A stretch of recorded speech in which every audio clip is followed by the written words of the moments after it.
560. The Answer.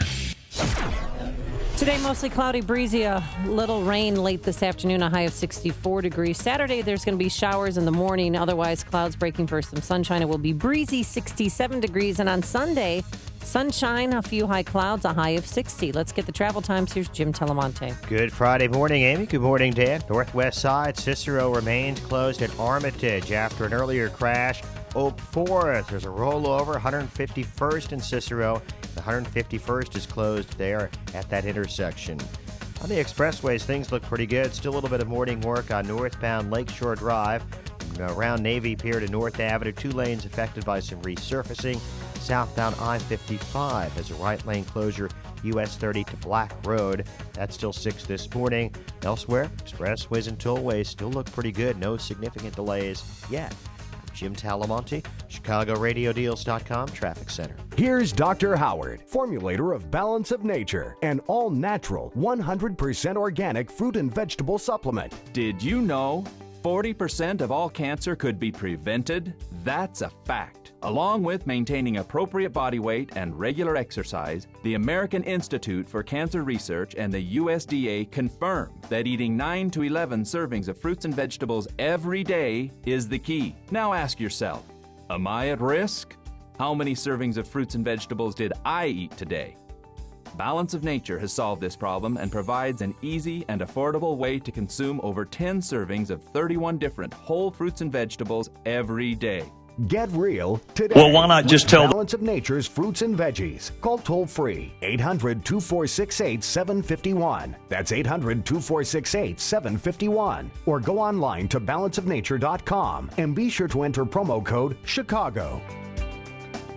Just because summer has come to an end, that doesn't mean you can't get out and have fun at Donley's Wild West Town. Find something different that doesn't fit the same old boring fall routine. Just make plans with the kids or grandkids to go to Wild West Town this weekend. Spend time together and enjoy hands-on fun. Every Saturday and Sunday through October, it's pumpkin time at Donley's Wild West Town in Union, Illinois. Admission includes all rides and attractions and pumpkins for the kids.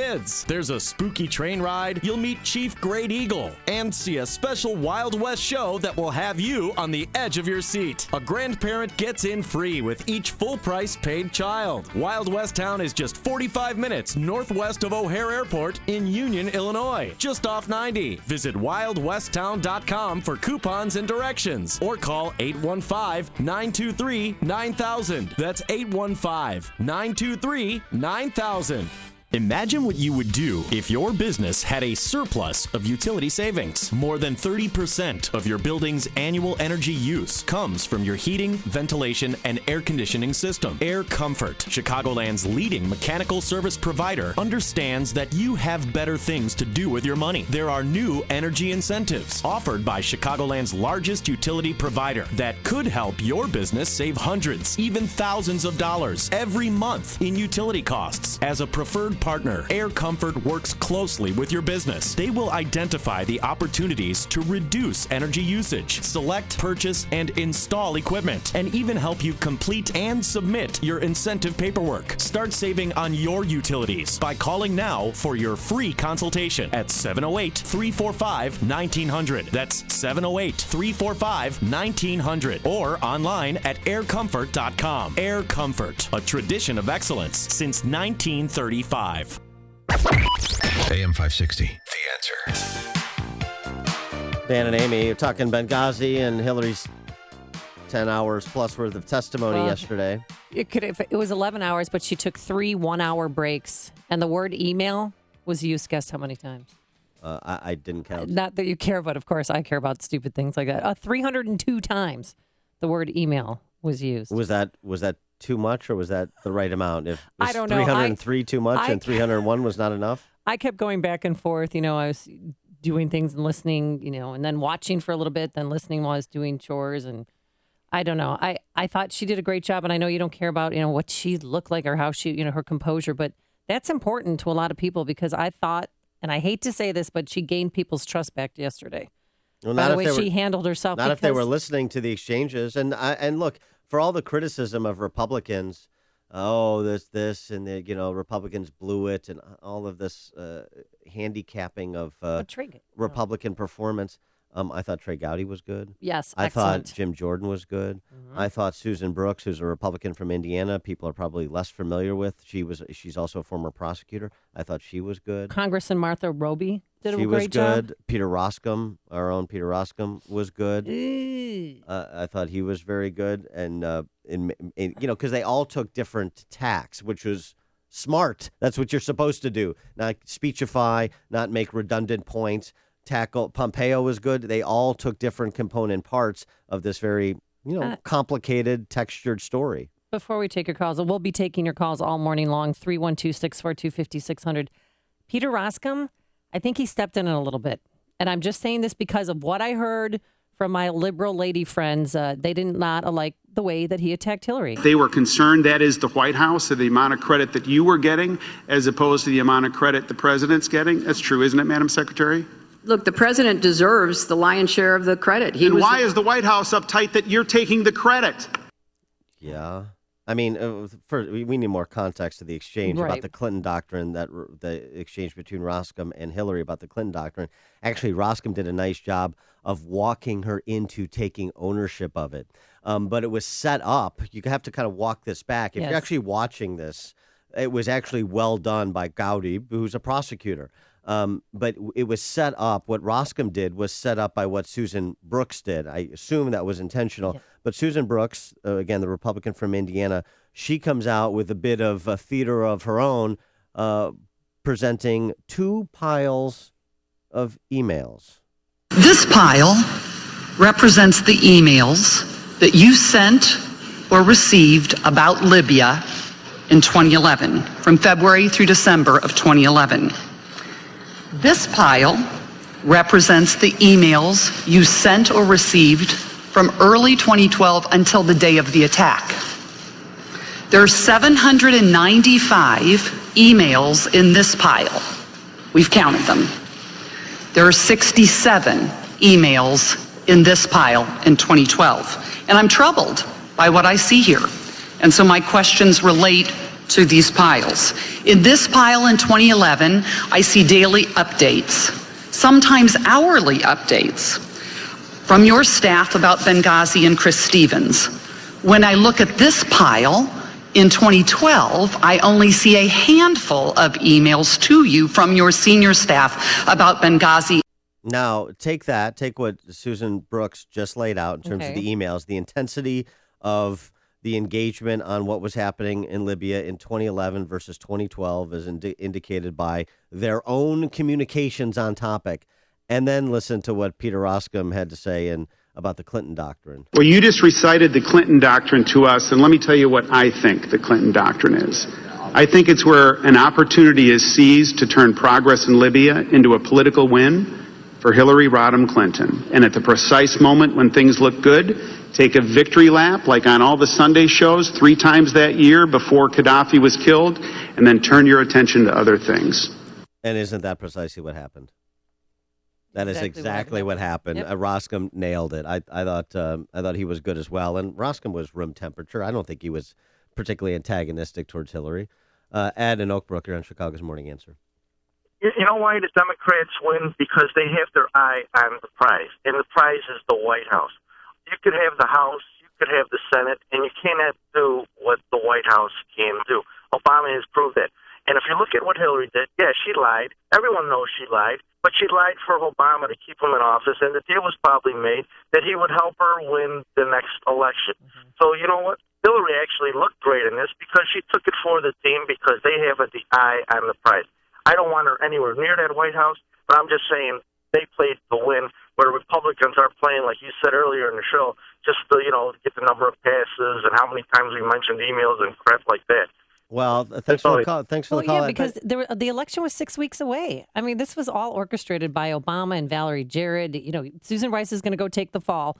We're not going to make this look like a terrorist attack until after the election. Then we'll tell the American people the truth. I understand, but if lying to take one for the team or lying for political reasons for your own personal interests, lying about what happened when 4 Americans were murdered by terrorists, if that's okay. If that's keeping your eye on the prize for the White House, then our country's lost anyway. stories you need to know to start your day. This is Chicago's Morning Answer on AM 560. The Answer. Hey, if your company manufactures or markets pharmaceuticals, biologics, medical devices, or APIs, you know the challenges of systems integration, FDA compliance, and staffing. To gain access to Chicagoland's top life sciences engineering, quality assurance, project management, regulatory, software, and validation professionals, you need the experts at Automated Systems, Inc. All of ASI's resources are degreed professionals with decades of industry experience in manufacturing, automation, and FDA compliance. ASI is retained by all of Chicagoland's Fortune 500 life science companies to successful startups. For over a quarter of a century, ASI has excelled through a culture of execution and client success. For information about staffing or a no-obligation compliance or automation evaluation, call Laz at Automated Systems toll-free at 844-HIRE-ASI or visit AutomatedSYS.com. That's 844-HIRE-ASI. AM 560. The Answer. And coming up on Chicago's Morning Answer, we'll get more of your reactions on Benghazi, and we'll also have some of the more colorful exchanges between members of the committee at 5:35. But first, let's go back into the newsroom and say hello again to Mike Scott. Amy and Dan, good morning. Good morning, everyone. Forecasters say Hurricane Patricia off the Mexican coast is the most powerful hurricane ever in the Pacific Basin that has been set to strike Mexico. Winds at 200 miles an hour. Patricia expected to make landfall later today near the resort town of Puerto Vallarta, and it may move inland to Guadalajara. Meantime, here in the States, flood warnings are being extended into parts of Texas.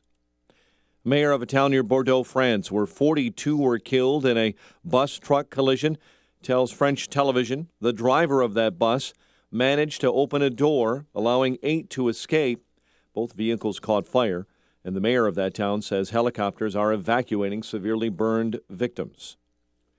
One person is dead, 2 others injured following a late-night shooting on the campus of Tennessee State University. Metro Nashville police say the shooting was the result of an apparent dispute over a dice game. The person killed was not a Tennessee State student. Former Secretary of State Hillary Clinton is done testifying about her handling of the 2012 attack on the U.S. compound in Benghazi, Libya. I came here because I said I would. And I've done everything I know to do, as have the people with whom I worked, to try to answer your questions. The day-long hearing before a House Select Committee had some heated exchanges between Republicans and Democrats. We're a better country. And we're better than using taxpayer dollars to try to destroy a campaign. That's not what America is all about. Maryland Democrat Elijah Cummings, Republican Representative Jim Jordan of Ohio, saying the former Secretary of State is muddying the water and did so after the terror attacks. You can't be square with the American people. You can tell your family it's a terrorist attack, but not the American people. You can tell the president of Libya it's a terrorist attack, but not the American people. And you can tell the Egyptian prime minister it's a terrorist attack, but you can't tell your own people. Clinton arguing that the U.S. did the best they could during confusing times. No one hurt after a section of concrete fell at a construction site in the West Loop. An investigation continues following the death of an 8-year-old girl on the South Side. DCFS is looking into the possibility of abuse or neglect. And charges are pending against an assistant principal in suburban River Grove, who's accused of sexually abusing a student. The administrator at Garin Prep High School was arrested on Wednesday. NHL last night, Blackhawks over Florida, 3-2. The news service of the Illinois Partners for Clean Air. Save up to $975 a month by riding public trans. Put your time to better use. Help reduce air pollution. Learn to breathe easy and save easy with Illinois Partners for Clean Air at cleantheair.org. A check of traffic and weather on the way next on AM 560. I think America is dying. The Joe Walsh Show. Everybody came here to be free. Everybody came here to strike it out on their own. Everybody wanted government to stay out of their hair. Everybody wanted to be free. Not today.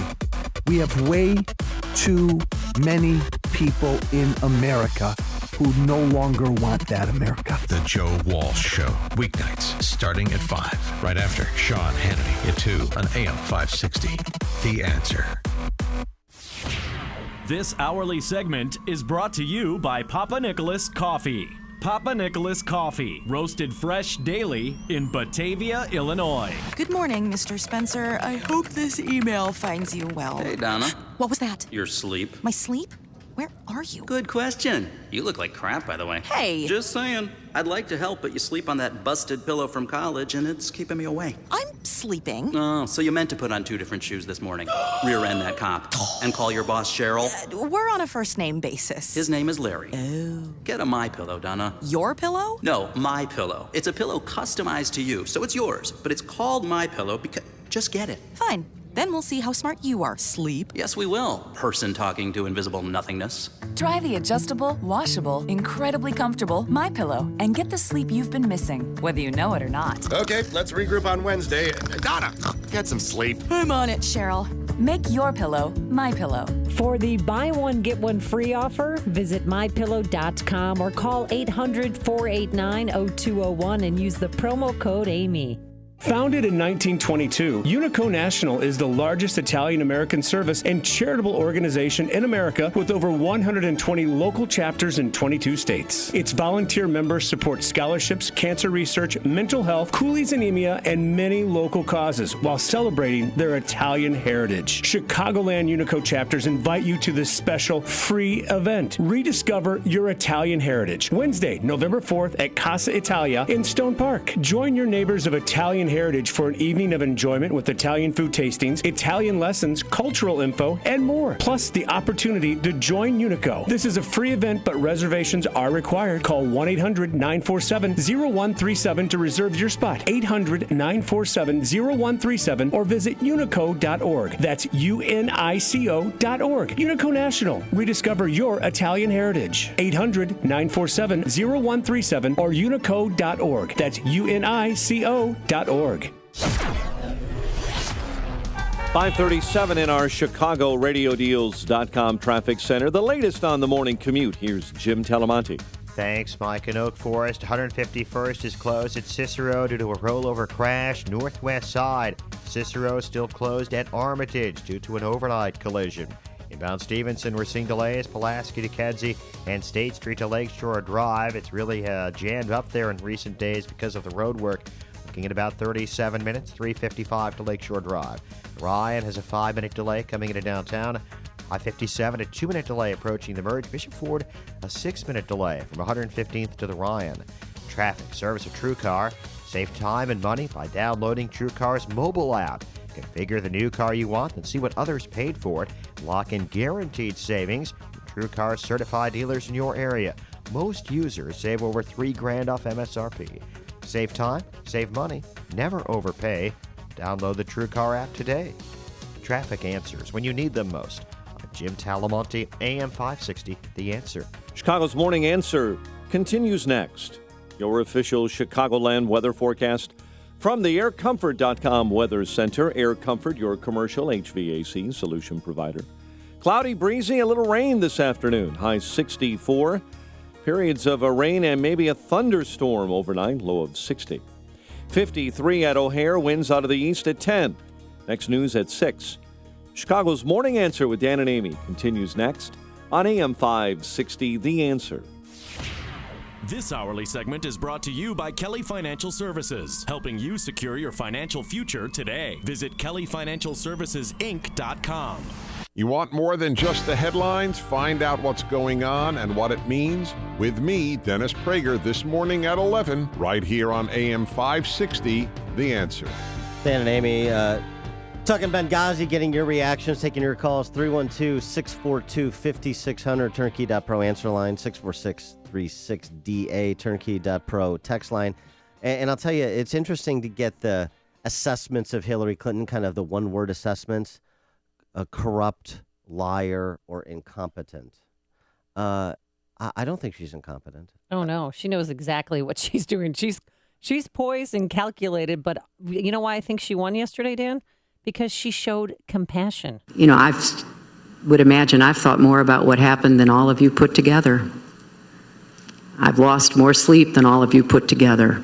And she was there when the caskets returned. I stood next to President Obama as Marines carried his casket and those of the other 3 Americans off the plane at Andrews Air Force Base. Right. And then, NBC is so in love with Hillary Clinton that they used that soundbite, then they slowly dissolved to the caskets coming off and played the music. I mean, it was such a love fest for Hillary. I will say it was so biased because I watched them. Then, of course, I turned to Brett Baer and watched their report, and they were completely in different worlds, in different camps, how they reported it. Well, so she watched the caskets come off the plane, and then she turned around and lied to the family members. Yeah, and said it was the internet video that did it. I mean, that's what I learned yesterday. I learned that she didn't believe the internet video was to blame for Benghazi.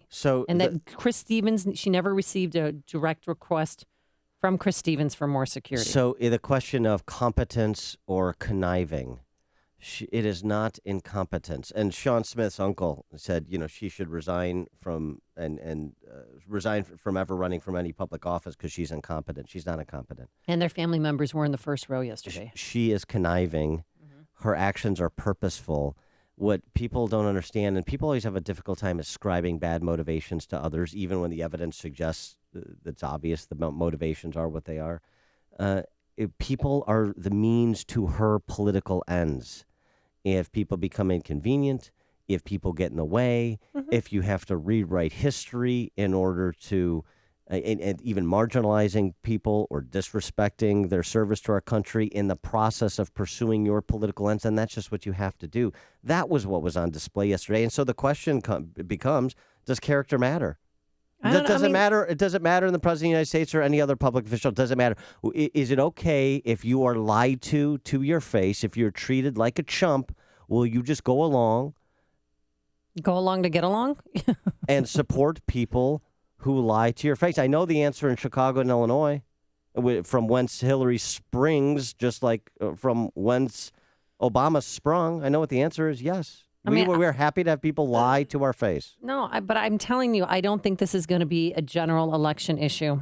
This whole Benghazi hearings, what happened, the 4, Chris Stevens and 3 others dying, that's just my gut feeling. It's a character issue. I know, Dan, and it's awful. And she planned this out. She practiced over the weekend with her husband, Bill Clinton. Bill Clinton wearing jeans and a cotton shirt yesterday, escorted her off, like a parent escorting a kid off to school.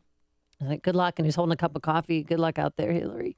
They are so in love with themselves and with power. If you're a U.S. soldier, or a family member of yours is a U.S. soldier, do you have confidence that if you or your family member is in harm's way, that the cavalry is coming after what happened in Benghazi? If think about what's happened, we'll talk about this. The Special Forces operation in Iraq yesterday. Oh, yeah. What a nightmare that was. Well, and an American soldier killed.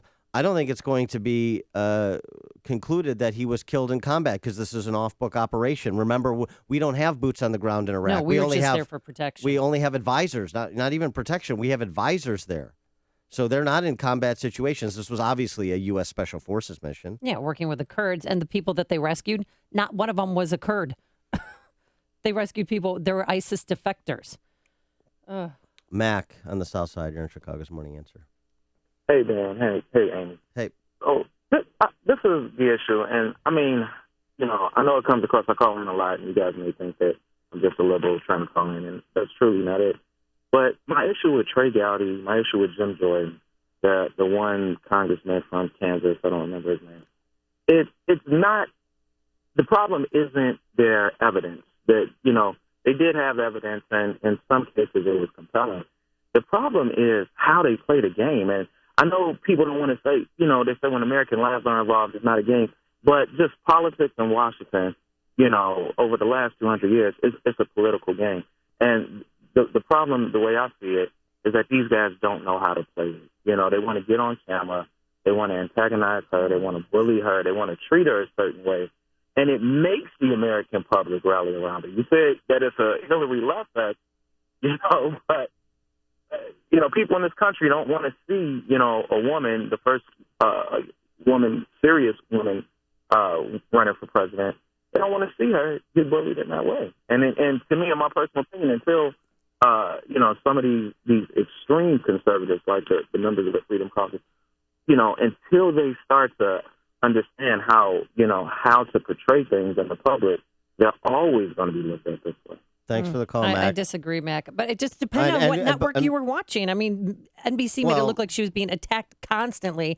And then you see the truth on Fox where they were very non-judgmental. They just played certain sound bites. Well, and by the way, keep calling in, Mac, because I always appreciate your comments. I think they're very thoughtful, even though we sometimes disagree. But to your point, this wasn't filtered through any of the news stations. This is Trey Gowdy to Hillary Clinton at the outset of the hearing, explaining what this hearing is about and what it's not about, and it's not about her. I don't think this was antagonistic, bullying, arrogant, but listen to Trey Gowdy. You decide for yourself. There are people, frankly, in both parties who have suggested that this investigation is about you. Let me assure you it is not, and let me assure you why it is not. This investigation is about 4 people who were killed representing our country on foreign soil. It is about what happened before, during, and after the attacks that killed them. It is about what this country owes to those who risk their lives to serve it. And it is about the fundamental obligation of government to tell the truth, always, to the people that it purports to represent. I thought Trey Gowdy did an excellent job. And he wasn't grandstanding at all. I think he's reliable, he's smart, and he asked pertinent questions. But the problem was what they showed him bickering with Elijah Cummings, and that's what everyone keeps showing and hearing. And do you want to hear it? Well, we'll get to that. I mean, because that was the sideshow, and of course that's what everybody's in our reality TV culture. That's what everybody wants to see is the conflict, no matter how silly it is. But just on the point of Trey Gowdy. And whether there's an antagonism there or arrogance. I mean, I guess if you're a liar, the truth is antagonistic. Well, I don't think he's arrogant. I think he's confident. And people mistake that. I mean, maybe his mispronunciation of soil, maybe that threw some people. I don't know. Kevin in Libertyville, you're on Chicago's Morning Answer. Good morning, guys. Hey, I think what a lot of outlets and media types are missing is it was a 9-hour interview. There's lots of things in there that are going to be picked up. I think people got mind numb after a certain lengths of watching it. She perjured herself yesterday, and that's going to come out when Representative Pompano, I believe that's how you pronounce his name, was grilling her about documents that could have been left behind in Benghazi in the aftermath, and she was saying, "Well, we typically didn't do classified material there," and he came back with something to the effect of, "I don't know if you have this cut or not," but he said, "Well, sometimes there's classified material where it shouldn't be, like on people's personal servers." And she came back, "I didn't have classified material on my server." Now, her statement up until this point is, I never had material that was marked as classified. That was her standing. Now she has, under oath, testified that she did not have classified material on her personal server, which everyone, including her, now knows and admits is a lie. Right. So she essentially perjured herself on the stand yesterday, and there's going to be more of that coming out. Thanks for the call, Kevin. And to that point, that wasn't the only action on the Hill yesterday. Also, FBI Director James Comey refused to comment at a Capitol Hill hearing on the ongoing investigation into the use of Hillary's private email server. He's not going to comment on it. But the non-comment also indicates it is ongoing, and so that's relevant as well. Vast right-wing conspiracy. You've made the switch, and it feels so good. You've switched to Chicago's Morning Answer on AM 560. The Answer. Today, it's going to be mostly cloudy, breezy, a little rain late this afternoon, a high of 64. Your weekend looks pretty good. Saturday morning, we're going to start off with a quick shower. Otherwise, it's going to be cloudy. Will be breezy, a high of 67. And on Sunday, it's plenty of sunshine, a few high clouds, a high of 60 degrees. Let's get the travel times on this Get Out of Town Friday. Here's Jim Telemonte. Happy Friday. Good morning, Amy. Good morning, Dan. Northwest side, Cicero still closed at Armitage after an overnight crash which left 5 people injured. Oak Forest, 151st closed at Cicero with a rollover.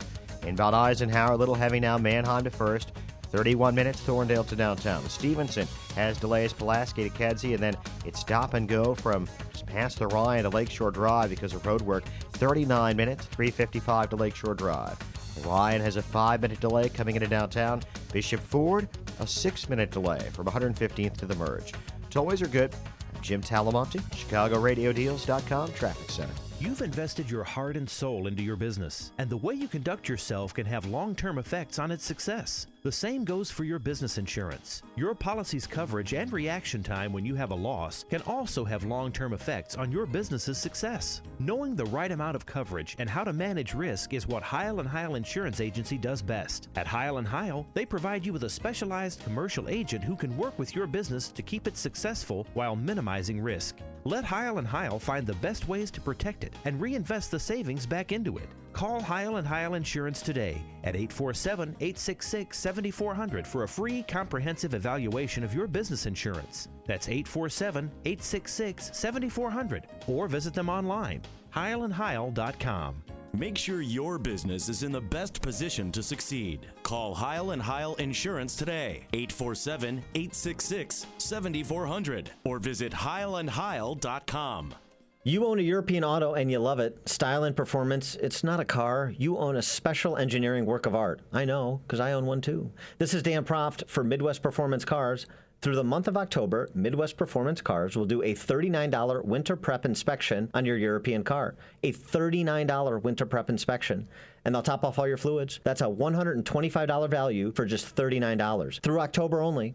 Drop off your European car, and they'll give you transportation to work. Call them at 312-432-9492. That's 312-432-9492. They know your car and love it as much as you do. Midwest Performance Cars specializes in repairs and maintenance of European autos, including Porsche, BMW, Mercedes, Audi, and Land Rover. How good are they? Go ahead, read the Google and Yelp reviews. Located in Chicago's West Loop at the corner of Lake and Ogden, free Lyft and Uber shuttle service available. MidwestPerformanceCars.com, the dealer alternative and expert source for European auto maintenance and repair. High-achieving students, now is the time to take ownership of your career. Come to Strive's conference on the morality of value creation and trade to meet top business leaders, mid-career professionals, leading intellectuals, and other enterprising students. Learn how you can create value and build your career. The conference is free for current students. Pay a $50 fee to reserve your spot, then get a refund of your fee, lodging, and travel expenses when you attend. Take full advantage of this opportunity online right now at striveclubs.org. That's striveclubs.org. Enrollment is open now. striveclubs.org. STRIVE clubs.org. Parents, family, friends, teachers, and professors, please make sure to pass this information on to a student who is serious about making the most of their life. The Morality of Value Creation and Trade Conference in Atlanta, November 6th through November 8th. This is an impressive opportunity at essentially no cost. striveclubs.org. STRIVE clubs.org. AM 560, The Answer. Dan and Amy, you know how Hillary's lying and that she's caught. You're never going to have the Perry Mason moment where the murderer confesses, right? That was never going to happen. But when she starts to use kind of fog of war excuses to paper over contradictions that have been presented, like she did in the exchange with Jim Jordan after he went through all of her communiques with everybody from her daughter to the Prime Minister of Egypt in the 24 hours after the attack, all telling those individuals, Hillary telling those individuals, that the attack was a terrorist attack. This is her response to the contradiction that was presented to her. Well, Congressman, there was a lot of conflicting information that we were trying to make sense of. The situation was very fluid. It was fast moving. It's the old fluid situation that was fast moving, and I'm trying to make sense of conflicting information while I'm offering conflicting information. But also, too, what I learned yesterday was that she did call the president of Libya and ask for, well, do you have any rebels that are friendly that can help us? Here's her exchange with Tammy Duckworth. And the other problem, as you pointed out, is that if the host country doesn't have any real resources, it's hard to know how much they can produce. That night I was calling the president of Libya and demanding that he find any friendly militia, any friendly anybody, to show up and to support us. When our reinforcements, the security reinforcements from Tripoli landed, a militia showed up and, in fact, kept them there until they had a big enough group to accompany them to the CIA annex. So that's something I learned yesterday. I didn't know she was working the phones, Dan, trying to get our guys help. Ann on the north side. Yes, good morning. I thought it was great publicity for Hillary Clinton. I don't know if she trumped Trump with the ratings, but it was very compassionate for her. It was a hearing. It wasn't a trial on wrongful death, which I expect to hear one day. There should be a lawsuit for wrongful death. Also, I would like to know who was Craig Stevens. Is that his real name? He was so fluent in Arabic. Who was he exactly? And if they all knew it was a attack, then President Barack Obama knew. And why did he call it? Why did he stand down? I don't understand. He wouldn't bomb his rebels. That's what I'm thinking. He would never bomb his own rebels.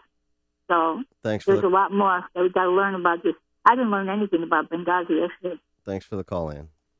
Hear about the big stories of the day, then talk about them. It's a very unpredictable and even erratic process, and it starts with, in many instances, the lowest price, and I don't think that's always the best way to get a contract for security. And the other problem, as you pointed out, is after a year of heavy traffic, our carpet really showed the stains from numerous wine tastings and special events that we couldn't clean ourselves. We called Executive Green Carpet Cleaning when we heard about their no-risk guarantee, promising that we would be happy or we wouldn't need to pay. They scheduled a time convenient for us, not what fit their calendar. Executive Green used their own purified water and non-toxic solution. It left the carpet residue-free and even took wine stains out we thought were permanent. If you're a small business owner looking to clean carpet, upholstery, tile, and more, call Executive Green Carpet Cleaning. Call 708-599-5151. That's 708-599-5151. Or visit executivegreencarpetcleaning.com. That's executivegreencarpetcleaning.com. Hi, Tom Sadeka, CEO of Precision Payroll of America. We're the 32-year-old company whose first employee and first client are still working together. If you are like me and are listening to this station, chances are we hold some common values and truths we hold self-evident. That's the main reason Precision Payroll attracts great clients and great employees. Precision Payroll of America operates at the core with fundamental principles that drive our attitude and delivery of service. We work hard to provide the best in pricing and value. In addition, with our great team that has been with us a long time, you are ensured a lasting relationship with people who understand your needs and always stand ready to serve. What sets us apart is that we view what we do as a great opportunity to serve others in a professional and technical capacity while building long-lasting relationships. That's what we treasure. If this message hits home, please call me at 630-242-1507. That's 630-242-1507 or on the web at precisionpayroll.com. Your audiovisual experience is one that's supposed to be enjoyable. If your home or office lacks the big-time performance you really need, it's time to be shocked with options from Sound Design.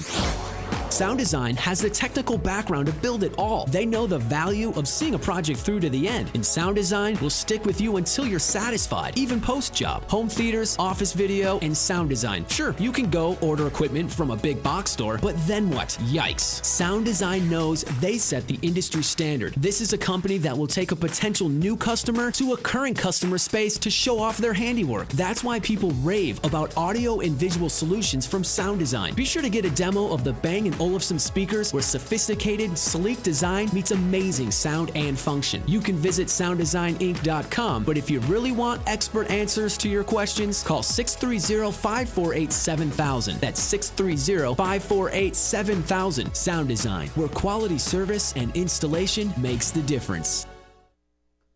Coming up on Chicago's Morning Answer, a deadly decision. An American soldier killed in Iraq for the first time in 4 years. But why were we part of the conflict? We'll explain. And Paul Ryan makes it official. We'll talk about it at 6:16. But first, let's go back into the newsroom. Here's Mike Scott. Amy and Dan here are the stories we're watching right now. An assistant principal accused of sexually abusing a student. That assistant principal employed at a school in River Grove. 1 killed, 2 critically hurt in a Harvey crash. We'll have an update. Blackhawks beat the Panthers in the first game since the Duncan Keith surgery, and the Bears signed defensive lineman Ziggy Hood. Cloudy and breezy today. WIND Chicago News Time, 6 o'clock.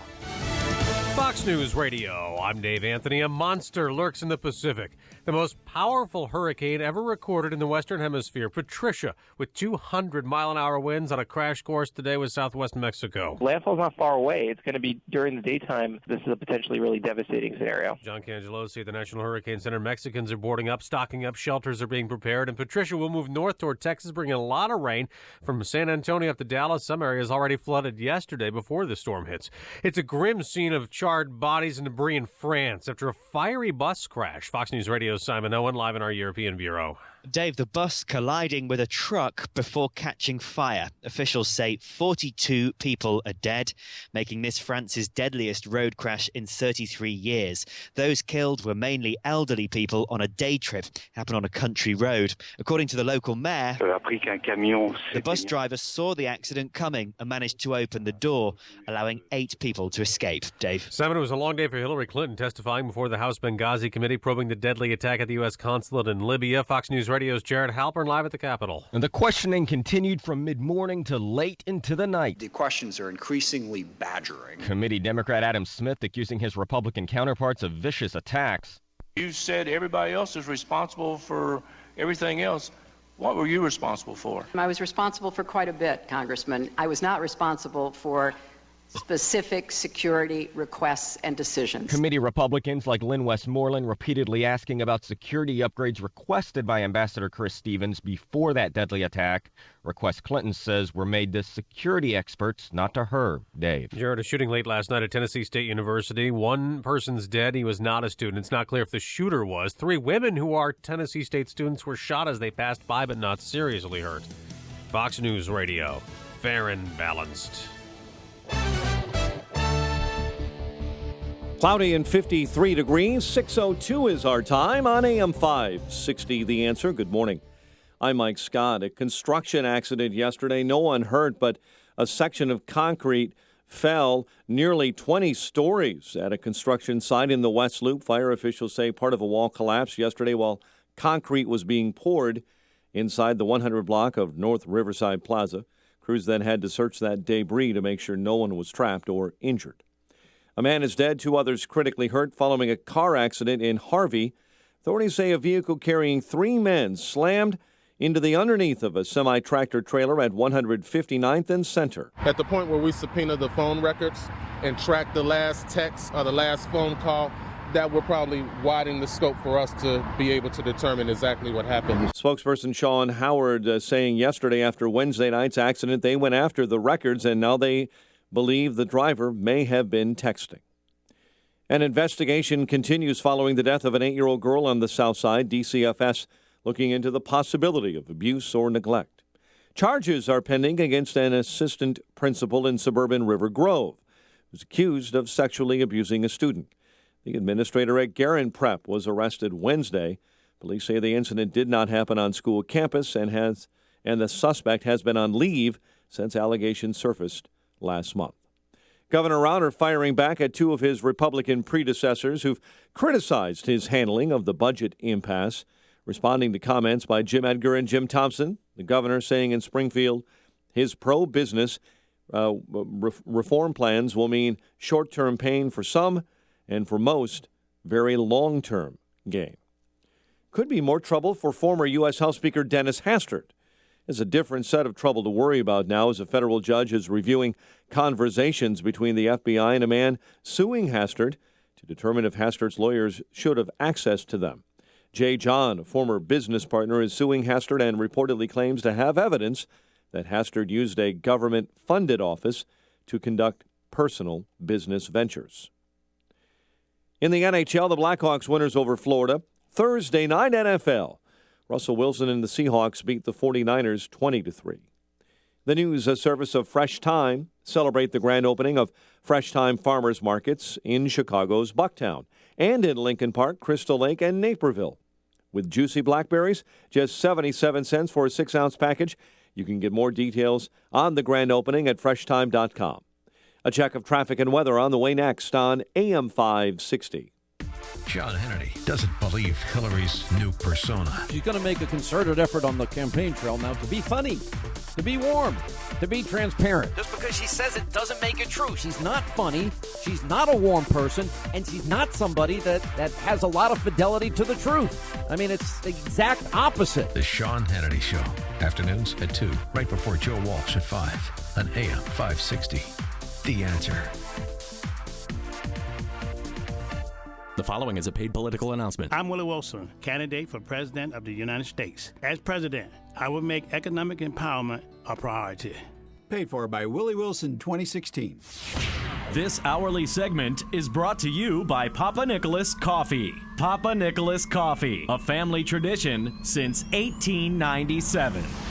Listen to AM 560 on your mobile device. Now available on iHeartRadio. Online at iHeartRadio.com. At TIAA-CREF, our record sounds like a broken record. We got impressive results in 2013. And 2014, same thing. We're like, hey, weren't we just here? Then 2015, boom, more impressive results. That's the kind of record you'd expect from a company that's created to serve and built to perform. Intelligent investing, powerful results. Visit TIAA.org. TIAA-CREF, Individual and Institutional Services, LLC. Investing involves risk. 6:06 in our ChicagoRadioDeals.com traffic center. Here is Jim Talamonte. Thanks, Mike. On the inbound Stevenson, traffic is slow from Cicero most of the way to just before the Ryan Expressway. There's a crash. 2 left lanes are blocked. An SUV which rolled over. It's now upright. There are heavy delays. Also now, got a crash at First Avenue on the left side. So traffic is backing up to around the Des Plaines River Bridge. All told, looking at a travel time of around 50 minutes from 355 to Lakeshore Drive. You've got also road work approaching the outer drive. The Edens and the Kennedy are still fine. Inbound Eisenhower, 32 minutes, Thorndale to downtown. The Ryan, 21 minutes from 95th to the Loop. Bishop Ford, 21 minutes, from 8094 to the Ryan. Traffic service of the Foundation for a Better Life. When Marlon Shirley was 5, he lost his foot. Today, he runs 100 meters in less time than it takes to listen to this. Overcoming. Pass it on from the Foundation for a Better Life at values.com. Traffic answers when you need them most. Jim Talamonte, AM 560, The Answer.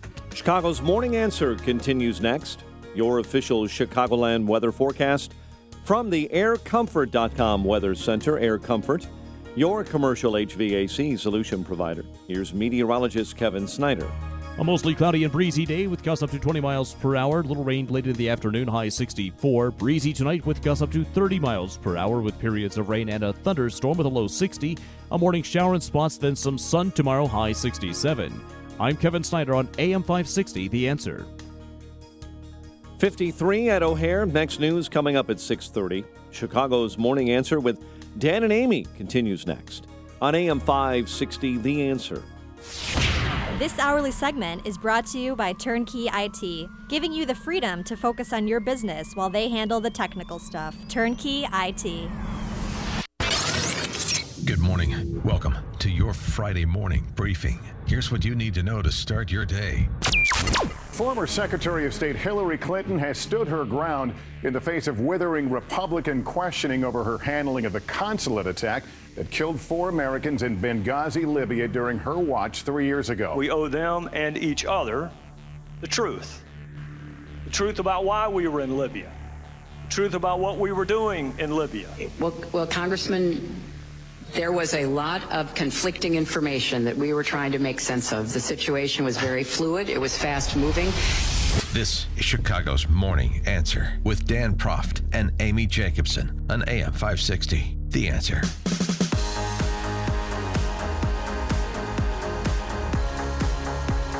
I love it. Dan and Amy, we'll have more of Hillary's 11 hours worth of testimony. Yeah, it's a marathon. Again, I have a Hillary hangover. Did you watch most of it? No, I watch in and out. Yeah. You know, I mean, I don't need to listen to Democrats speechifying. I thought most of the Republicans, it was good. Yeah. I thought Trey Gowdy and his team did a good job. And I don't care if the assessment of the D.C. punditry class is it didn't change any minds and Hillary won because she didn't lose and all of these other analyses. The bottom line is you had some earnest people asking legitimate questions supported by real evidence to get to the truth for the American people. I love when one pundit on Fox said she outperformed the Democrats and the Republicans. Like this is performance art or something, please. But she did show a compassionate side, which is something we haven't seen. But we'll talk more about that and play the highlights and lowlights. Worst performance art ever. Kind of a related story, and I'll suggest why in a moment. But the story yesterday about a Delta Force raid, and that's what this was, the Special Forces raid in northern Iraq to free some 70 prisoners that were being held captive by ISIS. This was in conjunction with Kurdish commandos, but this was an American military operation, to be sure. Yeah, they had 5 helicopters fly in at 2 o'clock in the morning. They said that they had seen mass graves were being dug, so they thought that these 70 or 75 hostages were about to be executed. But the Kurdish forces talked our intelligence and our military personnel into believing that these hostages were Kurdish forces that were kidnapped. And as it turns out, 20 were Iraqi security forces and the rest were ISIS defectors.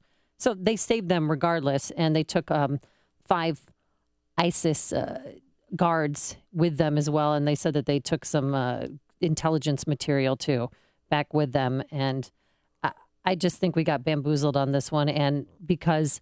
what about the boots on the ground pledge, President Obama? Well, that doesn't seem to be working. So this is it. And by the way, it'd be nice to scramble one of these teams for our hostages in Iran, even though I know that they're our new partner in peace.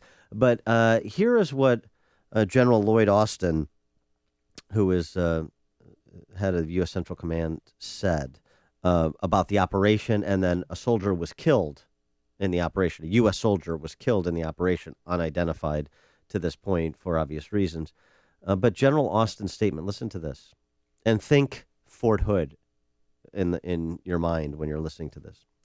Last night, Iraqi forces, supported by a U.S. Special Operations team in their advise and assist capacity. Mm-hmm.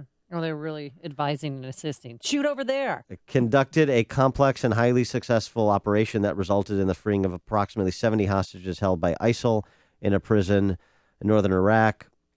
We commend and congratulate the brave individuals who participated in this successful operation that saved many lives, and we deeply mourn the loss of one of our own who died while supporting his Iraqi comrades engaged in a tough fight. Our gratitude and heartfelt condolences go out to this young man's family, his teammates, and friends. Here's what's going to happen. The Pentagon is refusing to call this combat.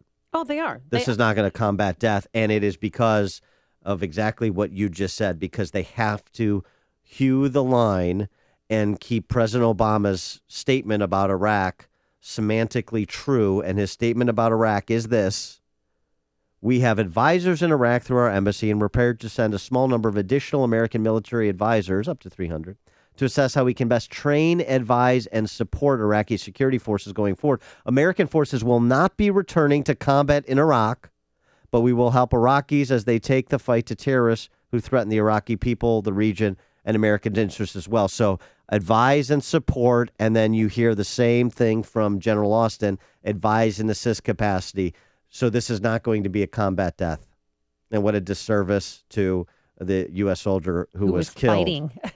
Well, yesterday, the Pentagon press secretary, Peter Cook, of course, came forward. And he said, describing the stand as this is a unique situation and that our troops are allowed to defend themselves and also defend partner forces. And that's what happened. U.S. forces are not in an active combat mission in Iraq. And I can say that directly. So 15 ISIS terrorists were murdered and others were captured. This was Kurdish commandos, we're led to believe.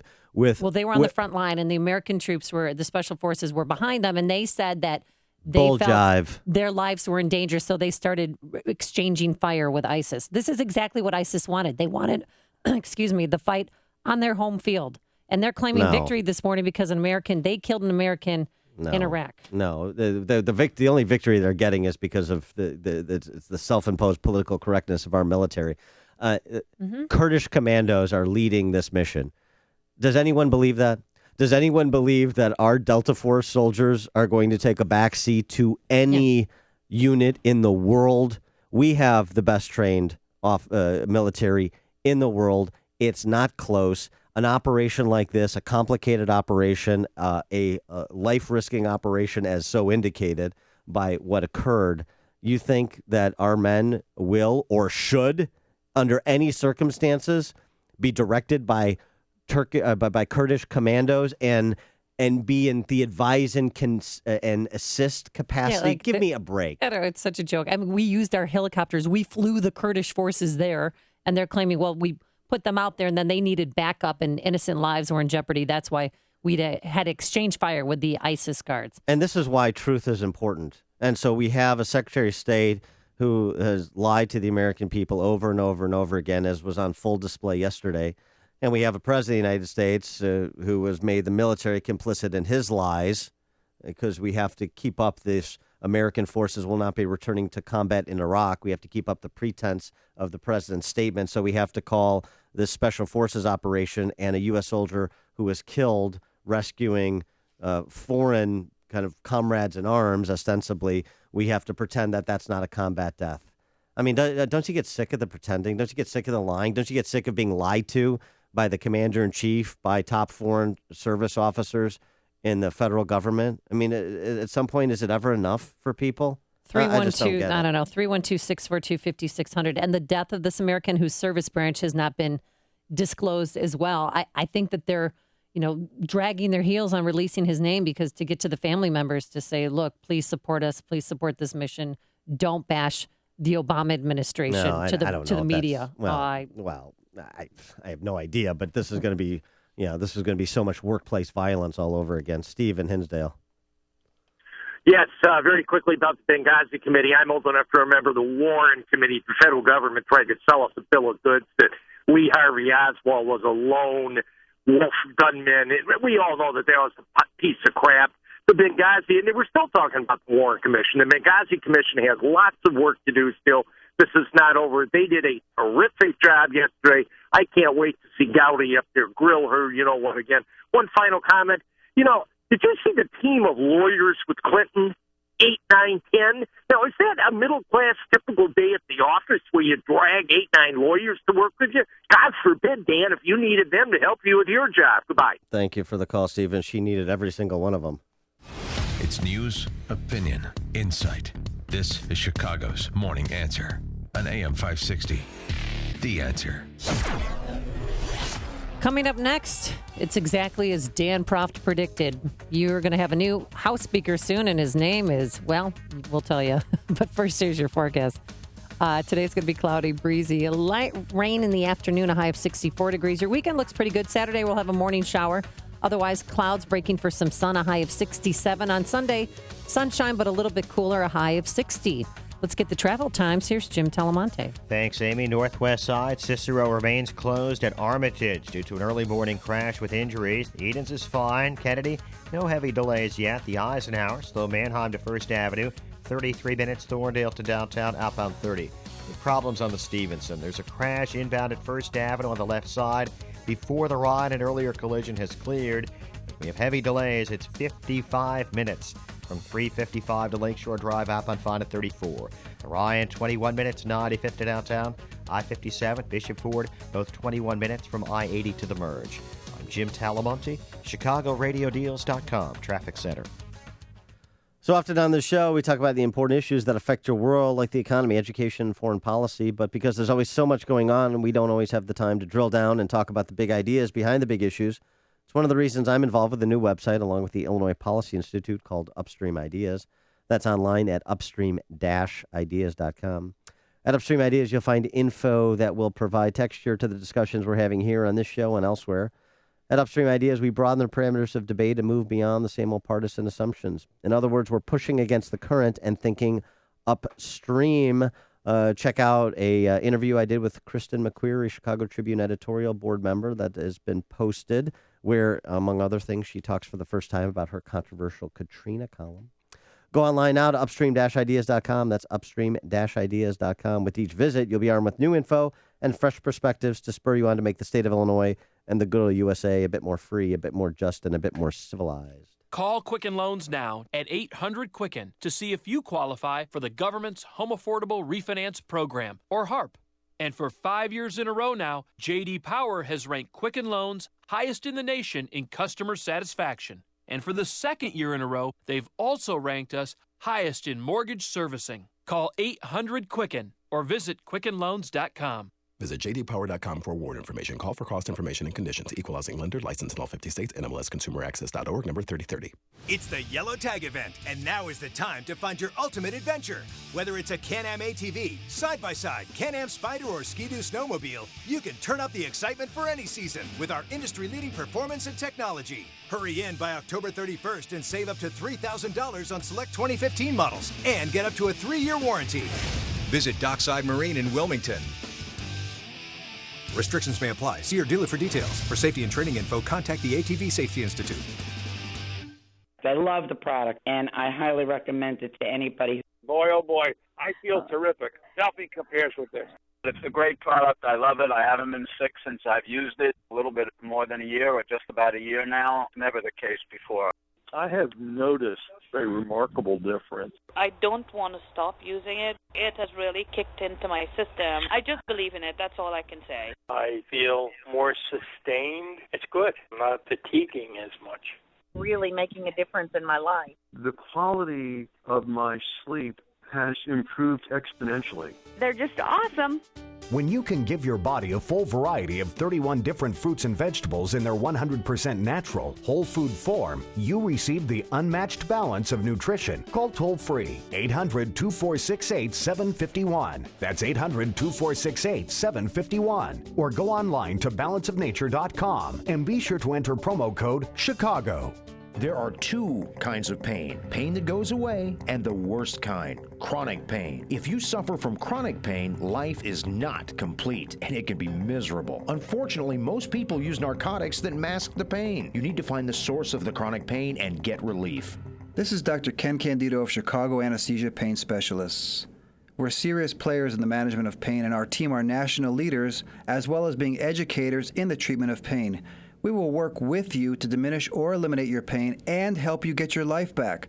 You know, there's a nationwide narcotics epidemic, and people are too quick to mask over chronic pain instead of looking for the cause and treating or eliminating the pain.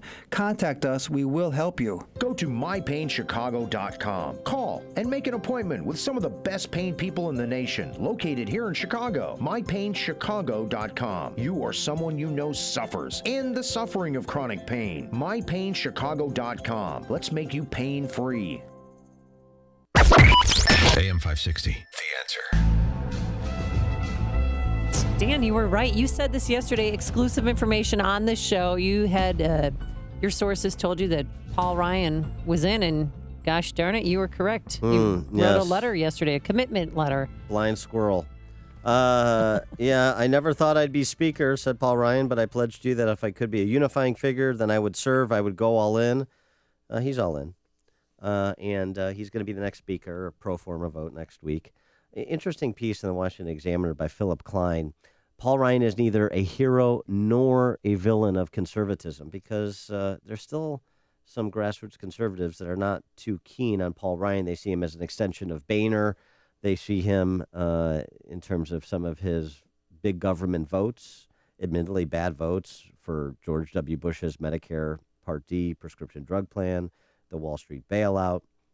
But his immigration plan with Luis Gutierrez. That's another one. Yeah, people aren't happy about that. But then why are they going along to get along? I mean, is because Daniel Webster, who the Freedom Caucus wants, will not get enough votes to ever become speaker? Well, that's for sure. But Paul Ryan is going to be, generally speaking, a unifying figure. I think he is philosophically a conservative. What Philip Klein says in his many conversations over the years with Paul Ryan He describes him as someone who is philosophically conservative and passionate about trying to translate abstract, limited government principles into tangible policy solutions on some of those bad big government votes, in my estimation, that I just rattled off. Didn't he was for the GM bailout too, right? Right.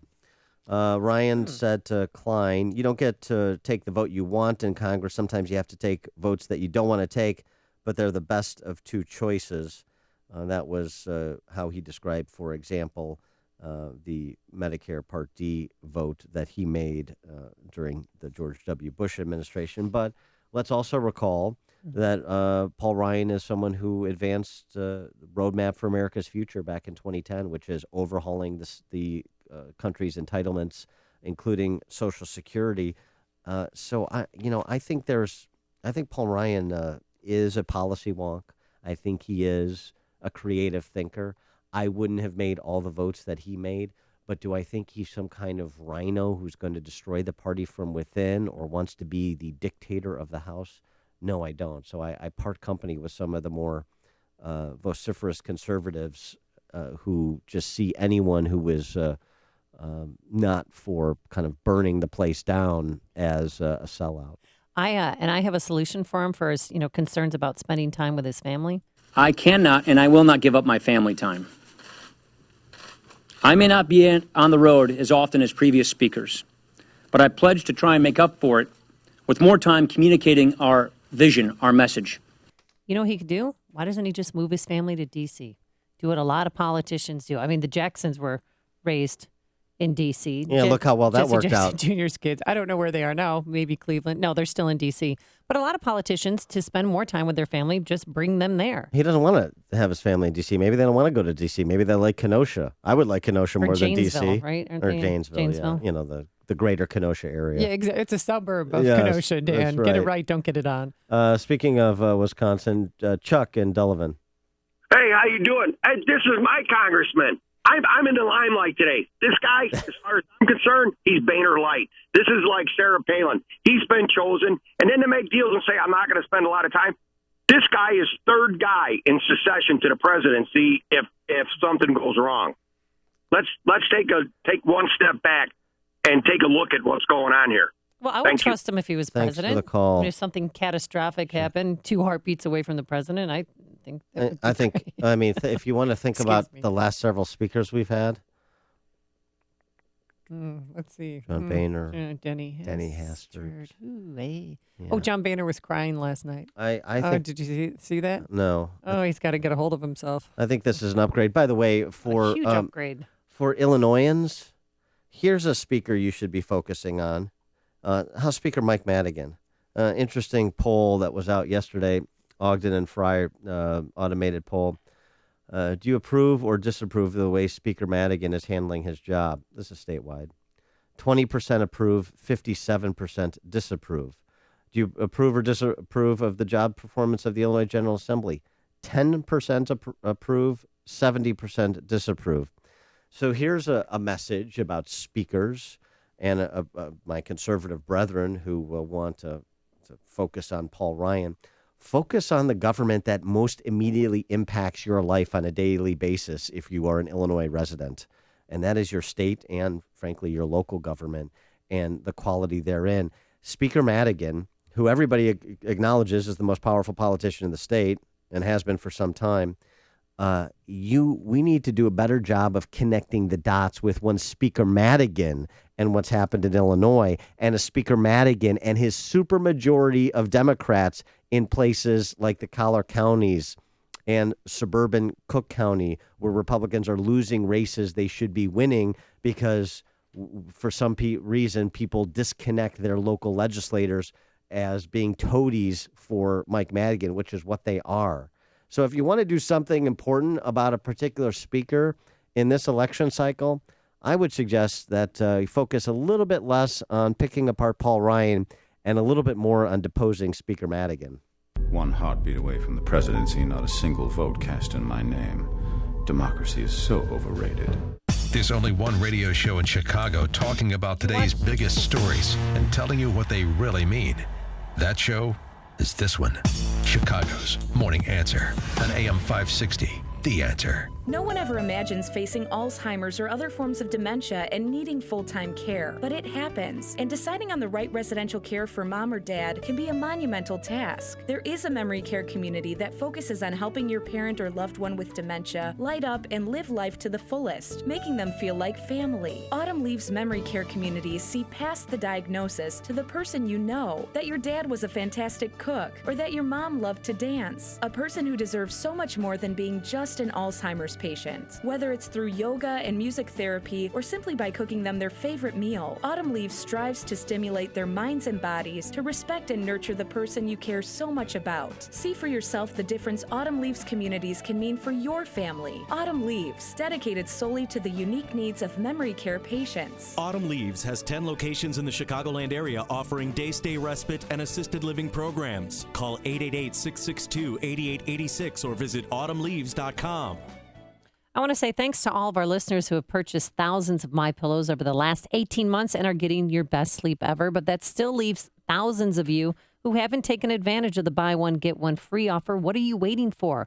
A loyal listener, Chuck, recently received his MyPillow. Well, I got to tell you, I was skeptical at first listening to all the commercials. And when I received the pillow, took it out of the package, tried it the first night, put my head down, and I was asleep instantly. It's phenomenal. It is phenomenal. So don't wait any longer. Don't put it off any longer. Go to mypillow.com, type in the promo code Amy. You'll get 2 pillows for the price of one. Keep one for yourself and give one as a gift. Or call this number, 800-489-0201, 800-489-0201. MyPillow, American made and the official pillow of the National Sleep Foundation. AM 560, The Answer. And coming up on Chicago's Morning Answer, the downgraded political ruling class of a downgraded Illinois. We'll talk to State Rep Mark Batnick about the budget and forthcoming tax increases. That's at 6:36. But first, let's go back into the newsroom. Here is Mike Scott. Amy and Dan, we have 52 degrees right now. Dozens dead following a horrific crash in southern France near the large metropolitan area of Bordeaux.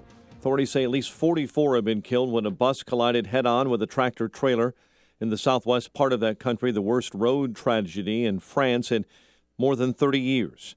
Police say a deadly shooting on the campus of Tennessee State University sparked by a dice game. One person dead, 2 others hurt, following the late-night incident being investigated by Nashville police. Playing a dice game and you're gambling, gambling other than the Tennessee Lottery. The Tennessee Lottery is the only legal gambling venue in the state of Tennessee. A university spokesperson says the wounded are students and have been hospitalized. A marathon Q&A session between the Republican-led panel investigating the 2012 Benghazi terror attacks and Hillary Clinton. We get our recap this morning from Fox News Radio's Jared Halperin. The questioning continued from mid-morning to late into the night. The questions are increasingly badgering. Committee Democrat Adam Smith accusing his Republican counterparts of vicious attacks. You said everybody else is responsible for everything else. What were you responsible for? I was responsible for quite a bit, Congressman. I was not responsible for specific security requests and decisions. Committee Republicans like Lynn Westmoreland repeatedly asking about security upgrades requested by Ambassador Chris Stevens before the deadly attack. Requests Clinton says were made to security experts, not her. On Capitol Hill, Jared Halpern, Fox News Radio. Forecasters say Hurricane Patricia is the strongest hurricane ever measured. Storm roaring off the coast of Mexico, the Pacific coast, 200-mile-an-hour winds. It's hard to even call it right now a Category 5 storm. Waves are 40 feet high. No one hurt after a section of concrete fell during a pour at a construction site in the West Loop. Wall collapsed yesterday inside that high-rise building. Charges are pending against an assistant principal in suburban River Grove, accused of sexually abusing a student at the administrators at Guerin Prep High School, and was arrested on Wednesday. And an Arizona high school is telling students, do not wear anything patriotic to a football game against a school rival. Administrators at Corona del Sol High School in Tempe issued the mandate to students yesterday. saying anyone wearing red, white, or blue to the game would not be admitted. Paper says the games between long-standing rivals have led to hostile confrontations between students, and they say it was best to avoid any possible offensive connotations. Chicago sports, NHL last night, Blackhawks over Florida 3-2. Thursday night NFL, Russell Wilson and the Seahawks beat the 49ers. And there's baseball tonight, Royals and Blue Jays, Game 6 of the ALCS. The news service of Fresh Time celebrate the grand openings of Fresh Time Farmers Markets in Chicago's Bucktown and in Lincoln Park, Crystal Lake, and Naperville. You can do that with juicy blueberries, just 77 cents for a 6-ounce package. For more grand opening details, visit FreshTime.com. A check of traffic and weather on the way next on AM 560. Dennis Prager always puts tragedy in perspective. I'd like a politician on the left, any Democrat, any activist for more gun laws, to be asked this question.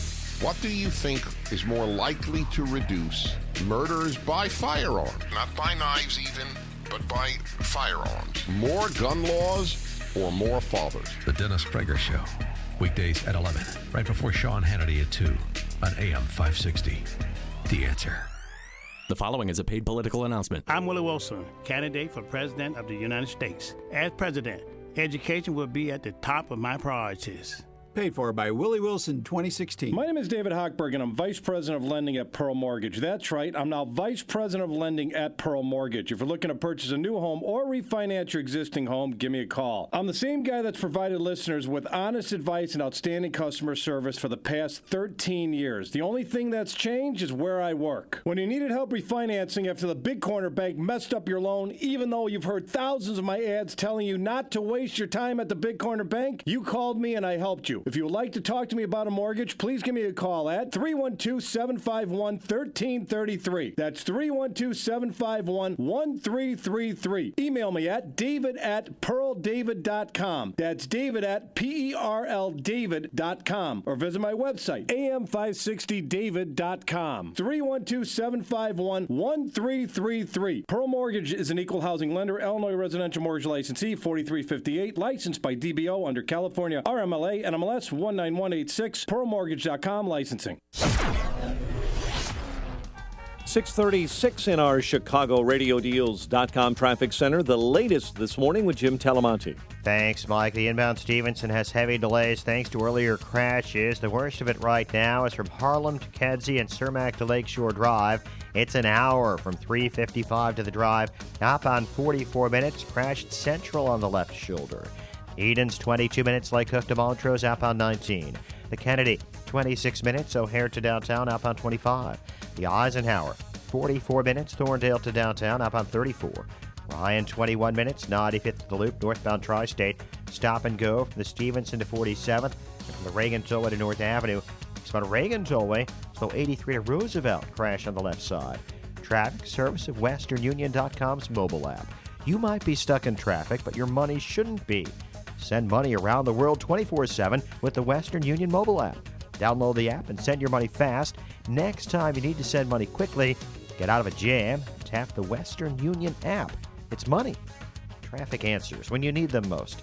I'm Jim Talamonte, AM 560 The Answer. Chicago's Morning Answer continues next. Your official Chicagoland weather forecast from the AirComfort.com Weather Center. Air Comfort, your commercial HVAC solutions provider. Cloudy and breezy. Rain hits later this afternoon. High 64 and continues overnight with maybe a thunderstorm. Low 60. Showers end early tomorrow morning. Then a cloudy and breezy day. High 67.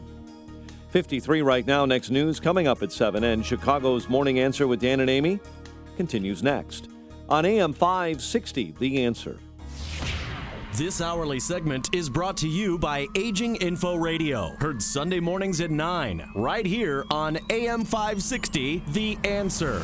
Let freedom ring this afternoon at 2 with Sean Hannity, right before Joe Walsh at 5 on AM 560, The Answer.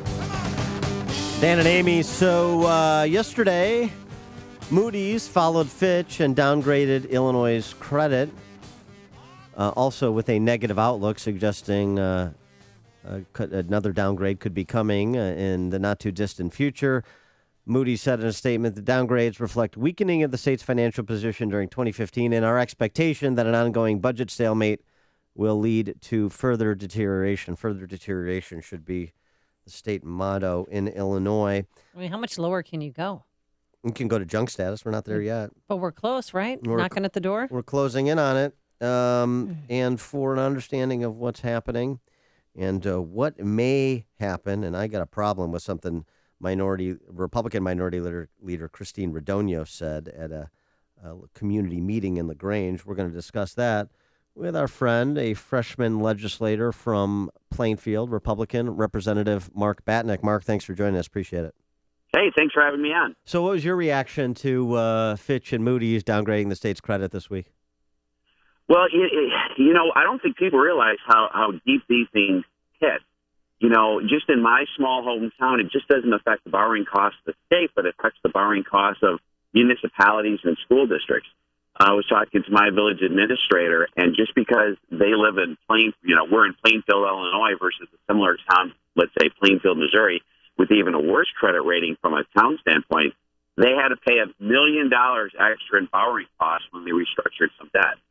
So it's not just affecting state taxes. It's not just affecting state services. It also pushes the cost of running government at the local level up, which obviously increases our property tax. And it's we have to turn it around. It's one of those soft costs that diverts money from where it should be going, providing the services that government provides, to just basically paying higher interest rates. I have a simple question. There's no easy answer. What can we do to improve our credit rating? Oh, I think there's a lot we can do to improve our credit rating. I offered a constitutional pension proposal. If we did the sort of things that got our pension obligations a little bit more in line with where they should be, that would certainly help. If we got caught up on our back paid bills and did something, I likely will be offering something there as well. If we got a handle on our spending and provided a balanced budget. If legislators and people in Springfield were acting like it's an all hands on deck scenario and actually working towards solving the budget crisis, I think that would help our situation. If we got rid of a lot of the unfunded mandates that we have that don't make sense and are outdated, that would help our rating. So there's a lot of things we can do. Unfortunately, I'm a little frustrated because we don't seem to be doing any of those things. And I'm getting a little frustrated, too, with what I'm hearing from Republicans, kind of the long-standing, complicit Republicans, like Jim Edgar criticizing Governor Rauner for, quote-unquote, holding the budget hostage. It's Speaker Madigan's budget, as far as I can tell, so I don't know what Governor Rauner has to do with that. And then Christine Radogno, who's the Senate Republican leader, said at a meeting with LaGrange Business Association, quote, "We have to bite the bullet and pay it," Radogno said. "The payments have to be made. That does put Illinois at a disadvantage." She's talking about tax increases. Radogno said lawmakers will likely consider hiking the state income tax or taxing retirement income rather than increasing the state sales tax or instituting a tax on services. Is that your understanding of where this train is going, and are you going to be on that train? I'm not on that train, and we keep using the word frustrate. I'm going to use it again. There was one bill I know of that passed that made government a little bit more efficient, and it was a bill I had, and it simply changed the type of vehicles we were mandating agencies by. There are so many things we can do that maybe are a little bit out of the box, but so many things we can do to make government run more efficiently without cutting any services whatsoever. I've talked about a lot of them, but I don't have every idea. But I got to believe that there's 177 other legislators, 13 million people in the state, that we can cobble together a lot of ideas that save the state money and make government run more efficiently. And we're not even going down that path. And I'm not sure why it's always just cut services or we have to increase taxes. There's a lot of things we can do. Let me tell you how partisan it is. I offered up a bill that saves us $100 million basically by streamlining paperwork. That bill can't even get called on the floor or called to committee. It's just sitting in Rules Committee, hasn't gone anywhere. You're not going to get me to vote for it. Because it's coming from a Republican? I don't know. I can't explain it. I'm not going to try to explain it. You can make calls to the people who are in charge of that and see if they have an answer for you. But you're not going to get me to vote for a tax increase when we're not even looking at ways streamline government and make it run more efficiently. It's not the way you do things. Well, and here's the thing about this. Governor Rauner has indicated he's willing to talk revenue if he gets at least some of the structural reforms he's proposed in his turnaround agenda. And when he says talk revenue, he's basically intimated it's an expansion of the state sales tax to services. That's one thing. But would you agree with me, and you don't have to, that if we as Republicans go along with a structural tax increase, like raising the state income tax again, or introducing a new structural tax in terms of taxing retirement income, as if people aren't fleeing Illinois fast enough at present, then that would be a betrayal of the promise of the Rauner administration. Well, I think more than necessarily being a betrayal, I think it's a short-term fix that has bad long-term consequences. Because if you continue the exodus of young people out of the state that I've talked about on the show before, we're going to be in the same situation where we're going to have a revenue problem. The only way to fix things long-term is to get people here, grow the economy, and get young people to stay here and grow businesses and do all those things. And if you just raise taxes and you don't make all the structural reforms that we talked about, and you don't streamline government, you're not going to fix things long term. You're going to be in this situation. So not only a betrayal to what we supposedly stand for, but it's going to be a betrayal to the people that want the services from the state, because it's not a long-term solution. But that would even force me out. I mean, how many people, Mark, do you think will flee? Amy's nearing retirement. No, I am. I mean, have you seen your electric bill lately too? I mean, the new taxes that were added, it's unbelievable. You probably don't have an electric bill because you're never home. I have the Louis Gutierrez program where I don't pay any property taxes or utility bills. I mean, they're everywhere. Every day I wake up, Mark, there's a new tax. So this possibility of taxing the retirement is a deal breaker for a lot of people. How many people do you think would flee the state? Well, it's kind of ironic you asked that question. I am sitting in a parking lot of a hotel in Jackson, Tennessee right now, taking my son on a college visit to Mississippi State University, where he's already earned a full tuition scholarship, and he's got this at other schools based on his grades and his ACT score, and we're not offering those things in Illinois because we don't have the money to do it because of the way we run government. So here we have, tomorrow's high-income taxpayer that's on a road trip in another state. And my oldest already left the state for Missouri. This is child number 2, and all the schools that he's looking at are out of state. And frankly, it's sad, but I'm left no other option. I can't afford to send my kid to the University of Illinois, and that's frustrating. That's an incredible commentary. And by the way, make sure you check out Costa Rica University, because I think I'm not moving to Northwest Indiana. I think I'm moving to Northwest Costa Rica, because I see this whole thing spiraling out of control, careening toward the abyss. Well, one other question before we let you go, Mark. Yesterday, Governor Rauner announced a tentative agreement with the trade unions that have members in the public sector, with operating engineers as well as the plumbers and the pipe fitters. It's interesting because of the perception that the governor is so antagonistic towards unions and the right to organize. He's struck a deal with the Teamsters. Now he's got to deal with the operating engineers, the plumbers, and the pipe fitters. It just seems it's kind of AFSCME, SEIU, and the teachers' unions that are the intractable ones. What's your assessment of consummating a deal with those trade unions and the prospects for one with AFSCME, the state employees union? Yeah, I was certainly happy to see that. I didn't see the details of the deal. But I think that he has been negotiating in good faith, and I'm hopefully he comes to something with AFSCME. I can't understand what the hang-up is in that particular negotiation, because he seems to have been able to tick off all the boxes. And the other negotiations have been a little bit not in public, let's say, and behind the scenes, and that might have helped. And I'm not sure why that particular union is having so much difficulty negotiating with the governor, but I do believe he has been negotiating in good faith, and I hope he continues to do that. All right. He is State Representative Mark Batnick, a freshman Republican from Plainfield. Go Mississippi State Bulldogs. Thanks for joining us, Mark. Thanks. Appreciate it. Take care. And he joined us on our turnkey don'tspeed.com answer line. Before you see it on TV, share it on Facebook, or read about it in the paper, hear it here first. This is Chicago's Morning Answer on AM 560. The Answer.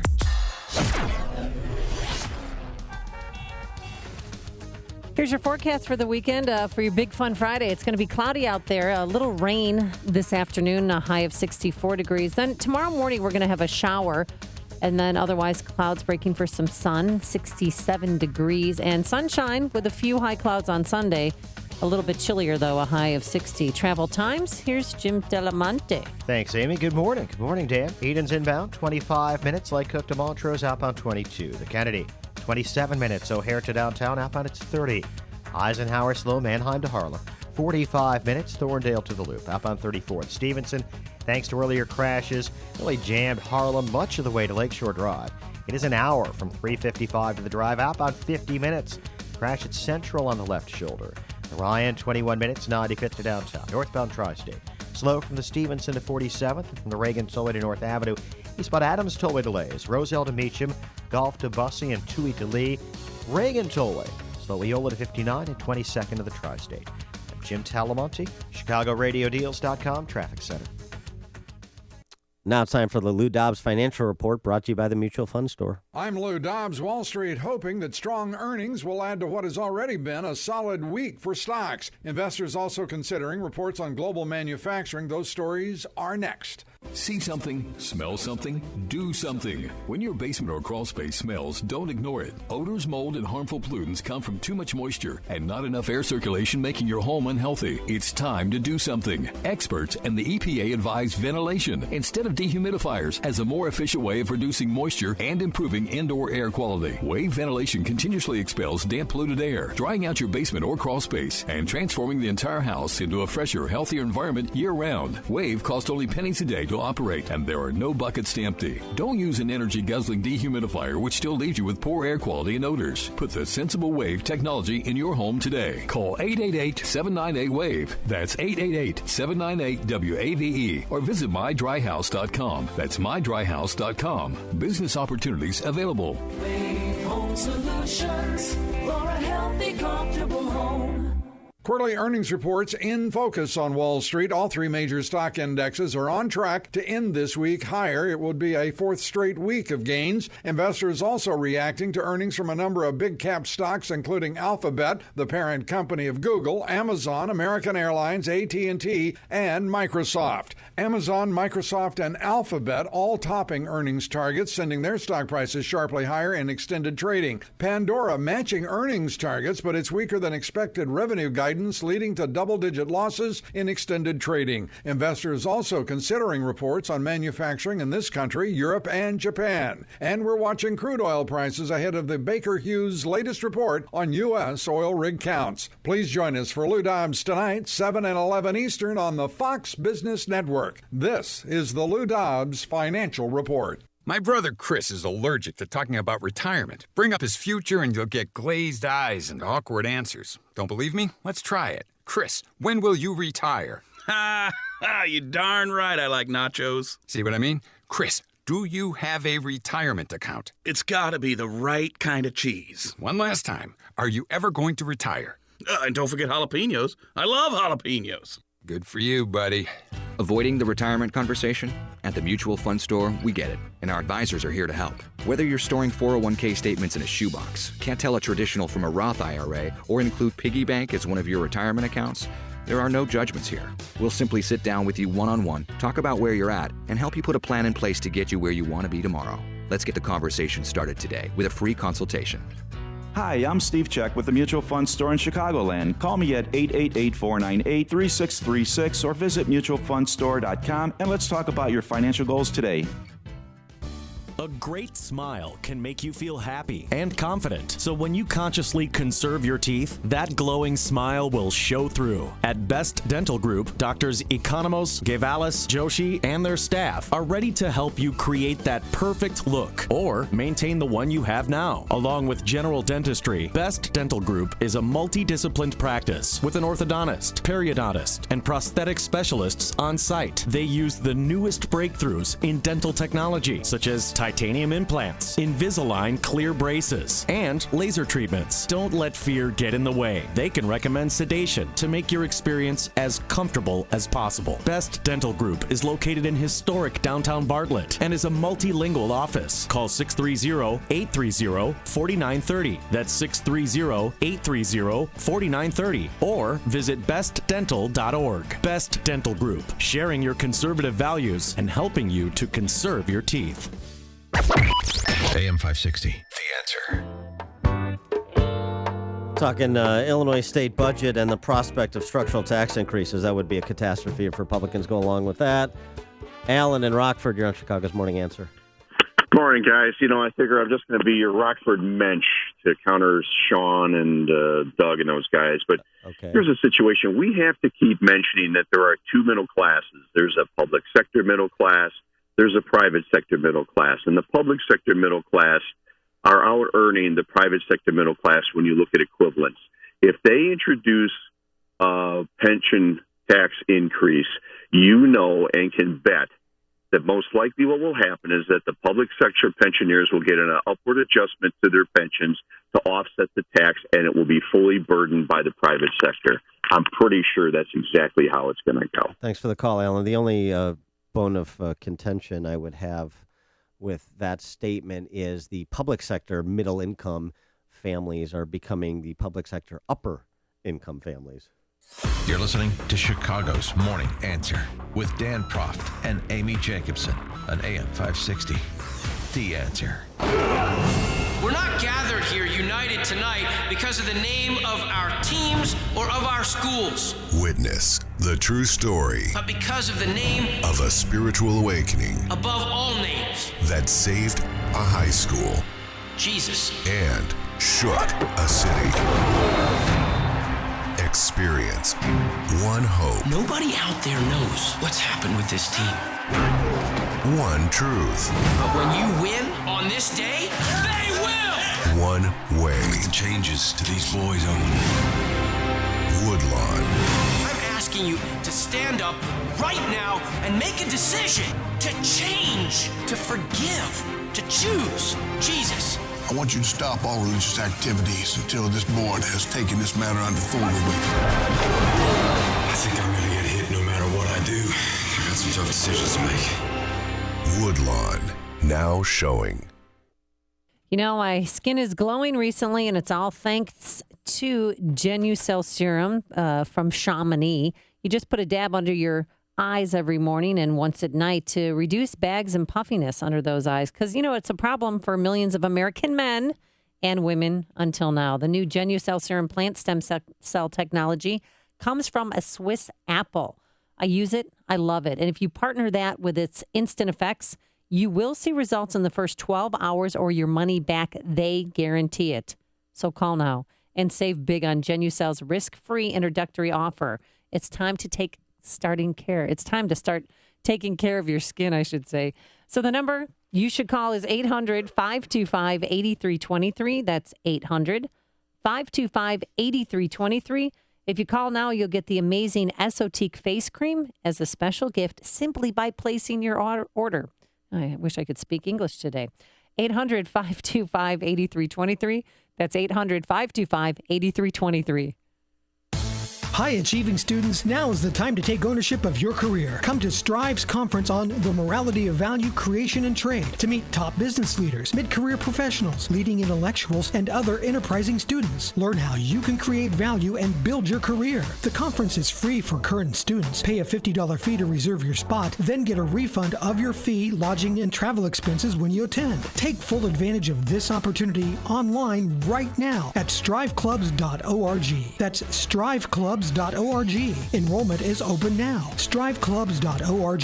STRIVE clubs.org. Parents, family, friends, teachers, and professors, please make sure to pass this information on to a student who is serious about making the most of their life. The Morality of Value Creation and Trade Conference in Atlanta, November 6th through November 8th. This is an impressive opportunity at essentially no cost. striveclubs.org. STRIVE clubs.org. Chicago. This is a city of hardworking, dedicated people. So when you need a team to design, construct, and finish your project on time and on budget, look no further than to CPMH Construction. CPMH Construction is a full-service construction company specializing in commercial and industrial projects, along with sewer, excavation, and parking lot design. This MBE certified business uses the technology you want and puts it in the hands of their skilled crew of tradesmen. Tradesmen who are loaded with the know-how and experience to address every detail of your job, meeting your standard of excellence. At CPMH, client satisfaction is the foundation of their success, which is why 97% of their clients return for additional services. Call CPMH today at 312-929-2345. That's 312-929-2345. Or visit cpmhconstruction.com and let them develop and implement a plan that ensures you the success of your next big project. Coming up on Chicago's Morning Answer. Democrats are very concerned about how much money the Benghazi committee is costing. Meanwhile, President Obama vetoes a defense bill because it doesn't spend enough. We'll talk to Brett Baer, Fox News Channel, about those and other issues at 7:07. But first, let's go into the newsroom. Here's Mike Scott. Amy and Dan, an assistant principal at a local school accused of sexually abusing a student.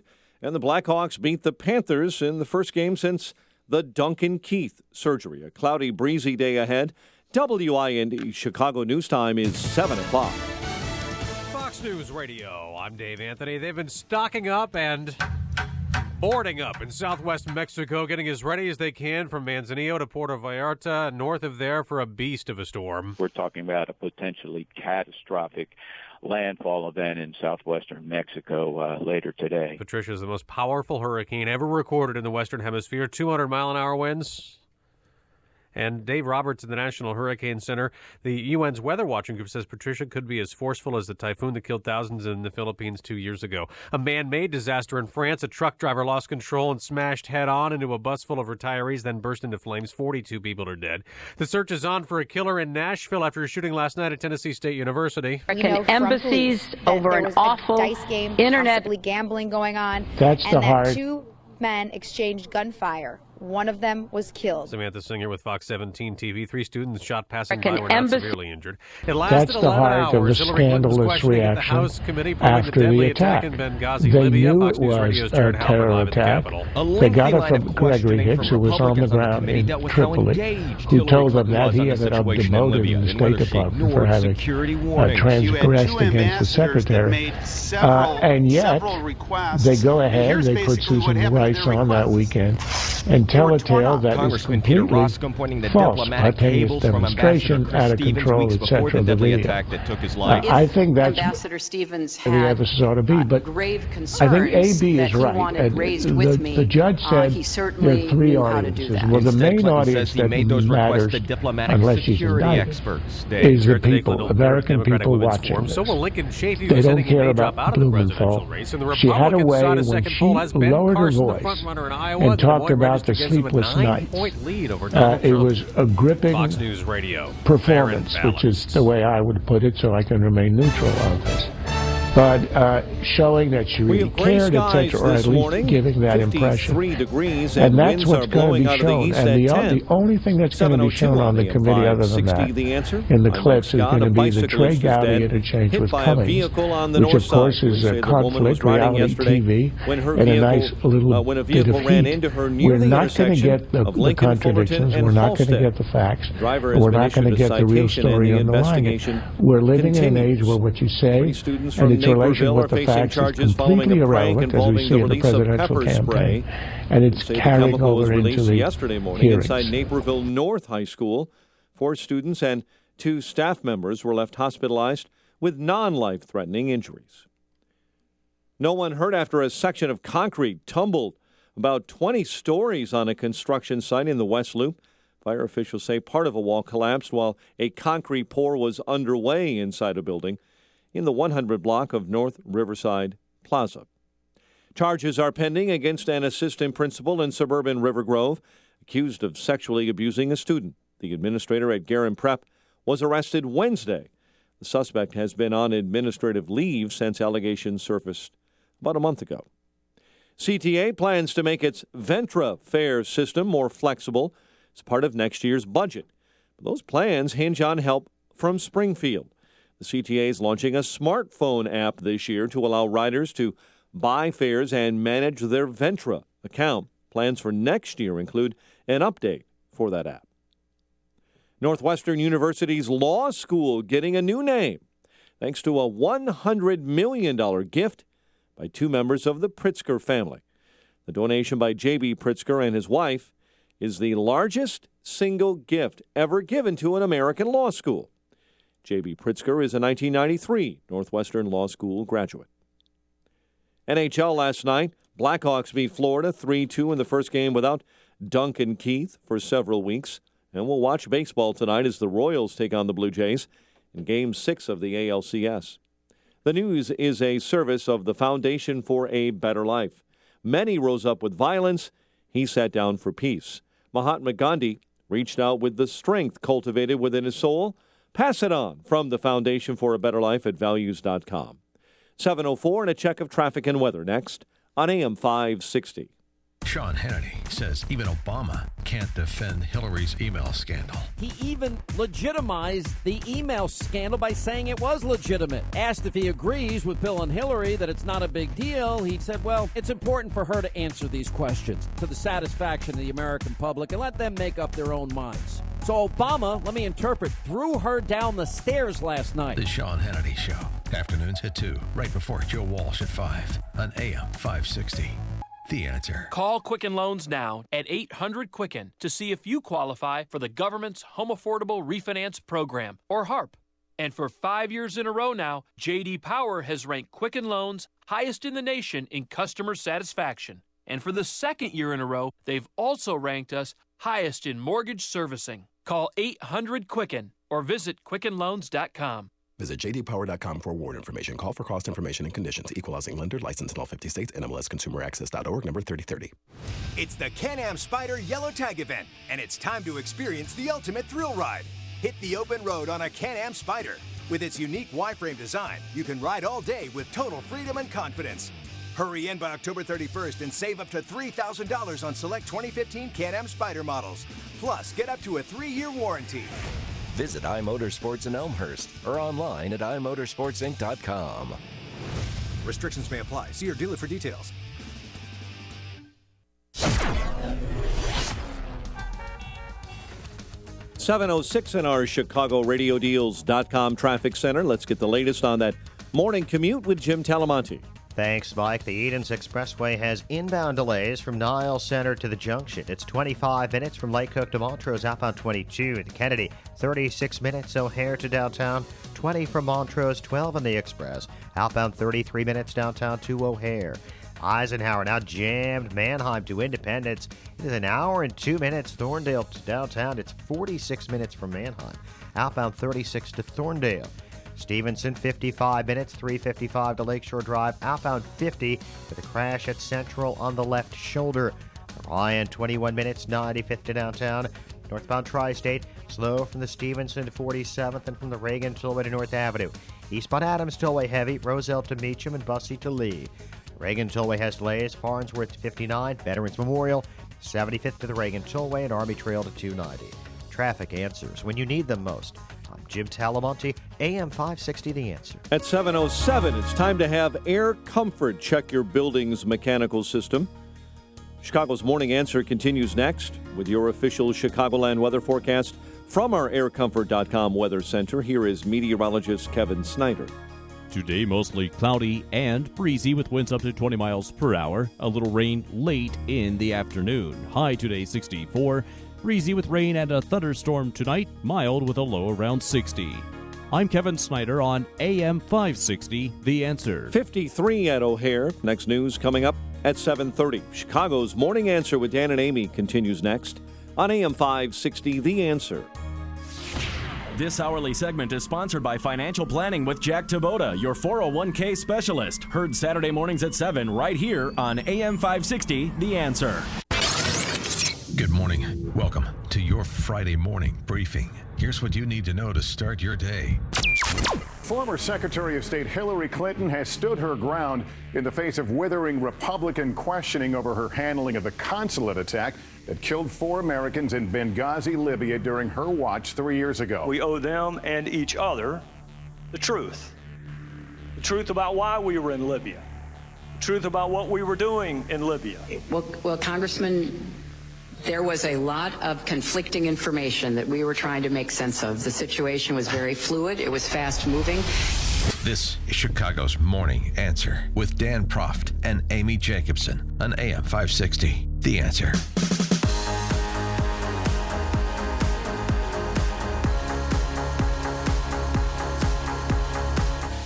Good morning, Dan and Amy. I'll tell you what, with respect to the Benghazi hearing, as much as the Republicans don't know how to play the game, Republicans don't understand the Hillary rules, this is all partisan claptrap. Let me tell you something. Trey Gowdy and most of the members of the committee, the Republican members of the committee that questioned Hillary Clinton, I thought did a great job.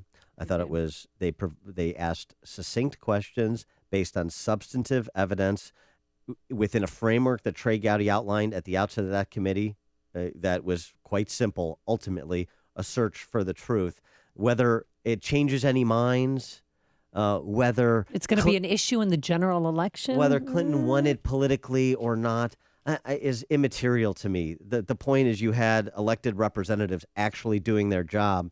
Now, what Charles Krauthammer said on Special Report may turn out to be true, but I don't think it detracts from the substantive performance, the substantive work. It wasn't a performance. This isn't theater. The substantive work that was done yesterday by that committee. But let's listen to Krauthammer and see if you agree. And that's what's going to be shown. And the only thing that's going to be shown on the committee other than that in the clips is going to be the Trey Gowdy interchange with Cummings, which, of course, is a conflict, reality TV, and a nice little bit of heat. We're not going to get the contradictions. We're not going to get the facts. And we're not going to get the real story underlying it. We're living in an age where what you say and its relation with the facts is completely irrelevant, as we see in the presidential campaign, and it's carrying over into the hearings. I think that's right, but I think that's more of a commentary on the media that isn't interested in the facts, isn't interested in the substance, isn't interested in identifying those contradictions which were manifest. But there are still some Americans who are interested. And for those people, I think they were well served by the Benghazi committee, at least the televised version of it yesterday. But for more on Benghazi and other matters, we're now joined by our friend and Charles Krauthammer colleague, Bret Baier, host of Fox News Channel Special Report, 5 p.m. Chicago time, Monday to Friday. Bret, thanks so much for joining us. Good morning. So one of the entertaining parts of the Benghazi hearings for me with respect to the Democrats was all of a sudden you have Democrats that are real fiscal hawks. $4.5 billion the committee is spending was an affront to their conscience. $4.5 million. Meanwhile, across town, President Obama is vetoing a defense spending bill because it doesn't spend enough. Yeah, I mean, that was a bit rich. Listen, I agree with your assessment that there was substance in there. I thought on the Democratic side, your own Congresswoman Tammy Duckworth was asking substantive questions about security and going forward. I think a lot of the Democrats were using their time to protect and buffer Hillary Clinton. Some Republicans screwed it up and asked and put their own feelings into questions, and that affects things. But I think there were some new developments in the hearing. The emails that Hillary Clinton sent out the night of 9/11 that said she thought it was an Al-Qaeda attack. The fact that she didn't talk to Defense Secretary Panetta or the Chairman of the Joint Chiefs ever that night, and she only talked to the president once. And then immediately following that, the State Department put out a statement saying that basically it was the result of the video. I think that those are new elements that we didn't know before. And also, too, that she called the president of Libya and asked for help, saying, hey, do you even have any friendly militia members that could come and help us? Yeah, well, they disintegrated. The February 17th Brigade, which was the militia, really never showed up. And the Blue Mountain Security that the State Department hired dissolved. And it turns out that a lot of them were locally hired, and they were tied to this group, Ansar al-Sharia, which is an al-Qaeda offshoot. One other thing, one of the other things I should say that I found interesting was the blame shifting. It was subtle, but it was unmistakable. Chris Stevens, Hillary Clinton said this, Chris Stevens had an opportunity to reach me directly anytime he thought there was something of importance. So she said those security requests never got to her desk. Those are pedestrian matters for subordinate staff. Chris Stevens didn't have access to me like Sid Blumenthal did, as Congressman Pompeo pointed out. But it was essentially what she's saying is it was Chris Stevens' fault that he didn't have the security he wanted on 9/11/2012. Yeah, that's a tough argument to make for the dead guy. Nobody is standing up and saying, wait a second, that's wrong. The thing they had was the emails in which he asked for security multiple times. And, seeing Secretary Clinton deal with that was a bit different. But you're right. I mean, she said that he went in with eyes wide open, and it was his deal. The reason Sid Blumenthal factors in is because he had unfettered access to Secretary Clinton through her email. And Chris Stevens, while she says he had 24/7 access, it doesn't show up in any of her emails. So what I learned yesterday is that Sid Blumenthal was barred by the Obama White House from working at the State Department. What kind of bad blood is there between them? Do you know?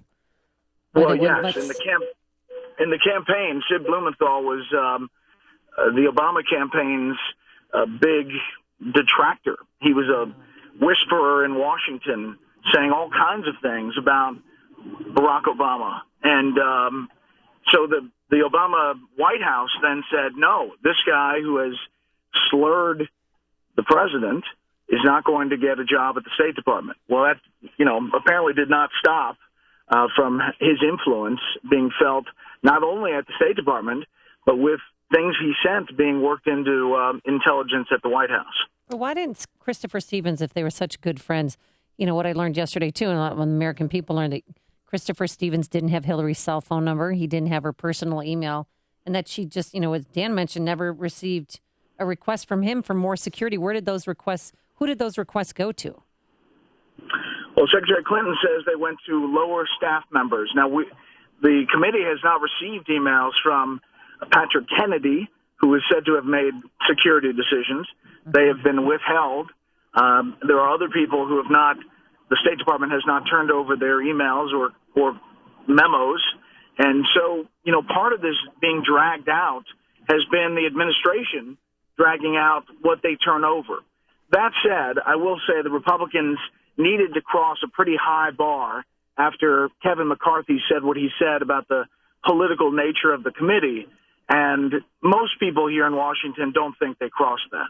Well, a little bit of choreography that was of a substantive nature that I thought was important and powerful was, first, it was Representative Susan Brooks from Indiana putting the two stacks of emails, the emails about Benghazi from 2011, where it was daily, even hourly updates and a really engaged State Department, as compared to 2012, where there was a fraction of the email communications and a seeming loss of interest. And then Roskam, Peter Roskam, a congressman here from Illinois, followed up and said, isn't that the Clinton doctrine? Take advantage of the PR, own it when it's going well, and then then trail off and don't pay as much attention to it when it starts to go badly. Isn't that the story of Libya and Benghazi specifically? And it seems to me that's a pretty compelling argument based on what we know. Yeah, I think it's a compelling argument. It's just that in that questioning, to make that argument then seemed a bit not searching for substance. I mean, surely Congressman Roskam didn't think that Hillary Clinton was going to say, yes, that's exactly how I operate. Right. That is my doctrine, and I am slimy politically. I mean, she's not going to say that. So that line of questioning seemed a bit, preachy. Yeah, but I mean, but the challenge they have sometimes, I mean, sort of to Krauthammer's point on your show, is connecting dots where people don't necessarily do a great job of connecting dots. True, but he was trying to provide connective tissue. My point is that asking short, substantive, lawyerly questions, and then connecting the dots after the hearing is usually the way the the professional questioners go about it. Yeah. The problem for these guys is they want to connect it for the American public. Right. So when it comes to compassion, I thought Hillary Clinton, and I'm defending her this morning, which is a strange position for me to be in, but she did win the compassion card. She was so poised and polished, and yes, she practiced, but she seemed I saw a side of her yesterday that I've never seen. Well, that was on purpose. I think that they felt that what difference does it make getting upset served its purpose back then, but actually in the long run is not the tone that she needed to take. And she maintained through 11 hours the same kind of measured tone, and that really is a credit to her. If you think about this week, the debate performance she had, the fact that Vice President Biden is not getting in the race, and 11 hours of testimony where she never lost her cool, this is a good week for Hillary Clinton. Yeah, although the one other bit of business on Capitol Hill yesterday was FBI Director James Comey refusing to comment on the ongoing investigation into the use of Hillary Clinton's private email server, suggesting that the investigation is still continuing despite what President Obama said on 60 Minutes, despite the feeling that maybe this investigation isn't going anywhere. What's your sense of where that FBI investigation stands or perhaps is going? Well, he did say one thing, Comey did. The FBI director said he is paying very close attention to the investigation and will make sure that it is independent. And that, despite the great week that Hillary Clinton had, is the biggest question mark. Because if the FBI continues and somehow reaches the conclusion that she mishandled classified information, marked or unmarked, that really doesn't matter. It's the classified information part that matters. If that FBI investigation moves forward, that's her biggest detriment to come. All right, Bret Baier hosts a special report on Fox News Channel, 5 p.m. Monday to Friday, Chicago time. Bret, thanks as always for joining us. Good stuff. We'll see you guys. And he joined us on our turnkey.pro answer line. This is the morning show more Chicago radio listeners are choosing. This is Chicago's Morning Answer on AM 560. The Answer. Your calls about Hillary's performance, 312-642-5600. Those next. But first, here's your forecast today. Mostly cloudy, breezy, rain this afternoon, a high of 64. Then tomorrow morning, we're going to start off with some rain in places, otherwise cloudy, and maybe some sunshine by the afternoon. But don't hold your breath. It will be breezy, 67 degrees. Sunshine on Sunday with a few patchy clouds, a high of 60. Travel times, let's get the latest from Jim Telemonte. Thanks, Amy. Getting heavy on the Kennedy and the Ike now. Kennedy runs 42 minutes O'Hare to downtown. Those delays start at Cumberland. Even after an accountability review board and a half dozen congressional investigations, these and other questions still linger. And these questions linger because previous investigations. To the Tri-State and Manheim to Independence. An hour and 2 minutes Thorndale to downtown. 46 minutes from Manheim. Outbound 36 to Thorndale. Stevenson, 54 minutes, 3:55 to Lakeshore Drive. Outbound the same, thanks to earlier crashes. Ryan is 21 minutes, 95th to downtown. Northbound Tri-State, slow 95th to 87th. Archer to Ogden, from the Reagan Tollway to North Avenue. Northbound Veterans Memorial, slow 75th to the Reagan Tollway, and from the Army Trail Toll to 290. Jim Talamonte, ChicagoRadioDeals.com Traffic Center. Hey, when you buy a new house, you don't buy the first one you see. Well, maybe you do. When you sell your home, you don't choose the first real estate broker you hear about. You choose the agent backed by the most powerful brand in real estate, and that agent is Ed Lukasik Jr., owner of RE/MAX Professionals. Ed doesn't need to offer gimmicks like promising to buy your home because he can't sell it or 24-hour listing agreements. What Ed does offer is the promise of hard work and an aggressive, innovative marketing plan to sell your home. The most compelling reason to call RE/MAX Professionals is the best. Ed Lukasik Jr. has closed over 1,600 homes since 2008, giving him the knowledge and experience most agents can't obtain in their entire career. The average real estate agent closes 7 homes a year. Get this, Ed sold over 229 listings just the past year alone. So make the right choice. Choose RE/MAX Professionals to list your home. Get an in-person market analysis straight from Ed. Call him, 630-679-5454. That's 630-679-5454. Sell your house with the professionals, RE/MAX Professionals. My name is Dr. Howard. I've recommended Balance of Nature for over 15 years because of the excellent results I see in my patients. Balance of Nature doesn't make any claims of treating or curing any particular disease, but I think the results speak for themselves. I stopped taking artificially produced multivitamins, and I tried the Balance of Nature because it just makes sense. What's more natural than actual food? It just rings true. It just makes sense, and from a scientific standpoint, it makes sense also. You're supposed to be getting nutrition from whole foods. I definitely feel better overall. My energy level is better. When you can give your body a full variety of 31 different fruits and vegetables in their 100% natural, whole food form, you receive the unmatched balance of nutrition. Call toll-free 800-2468-751. That's 800-2468-751. Or go online to balanceofnature.com and be sure to enter promo code CHICAGO.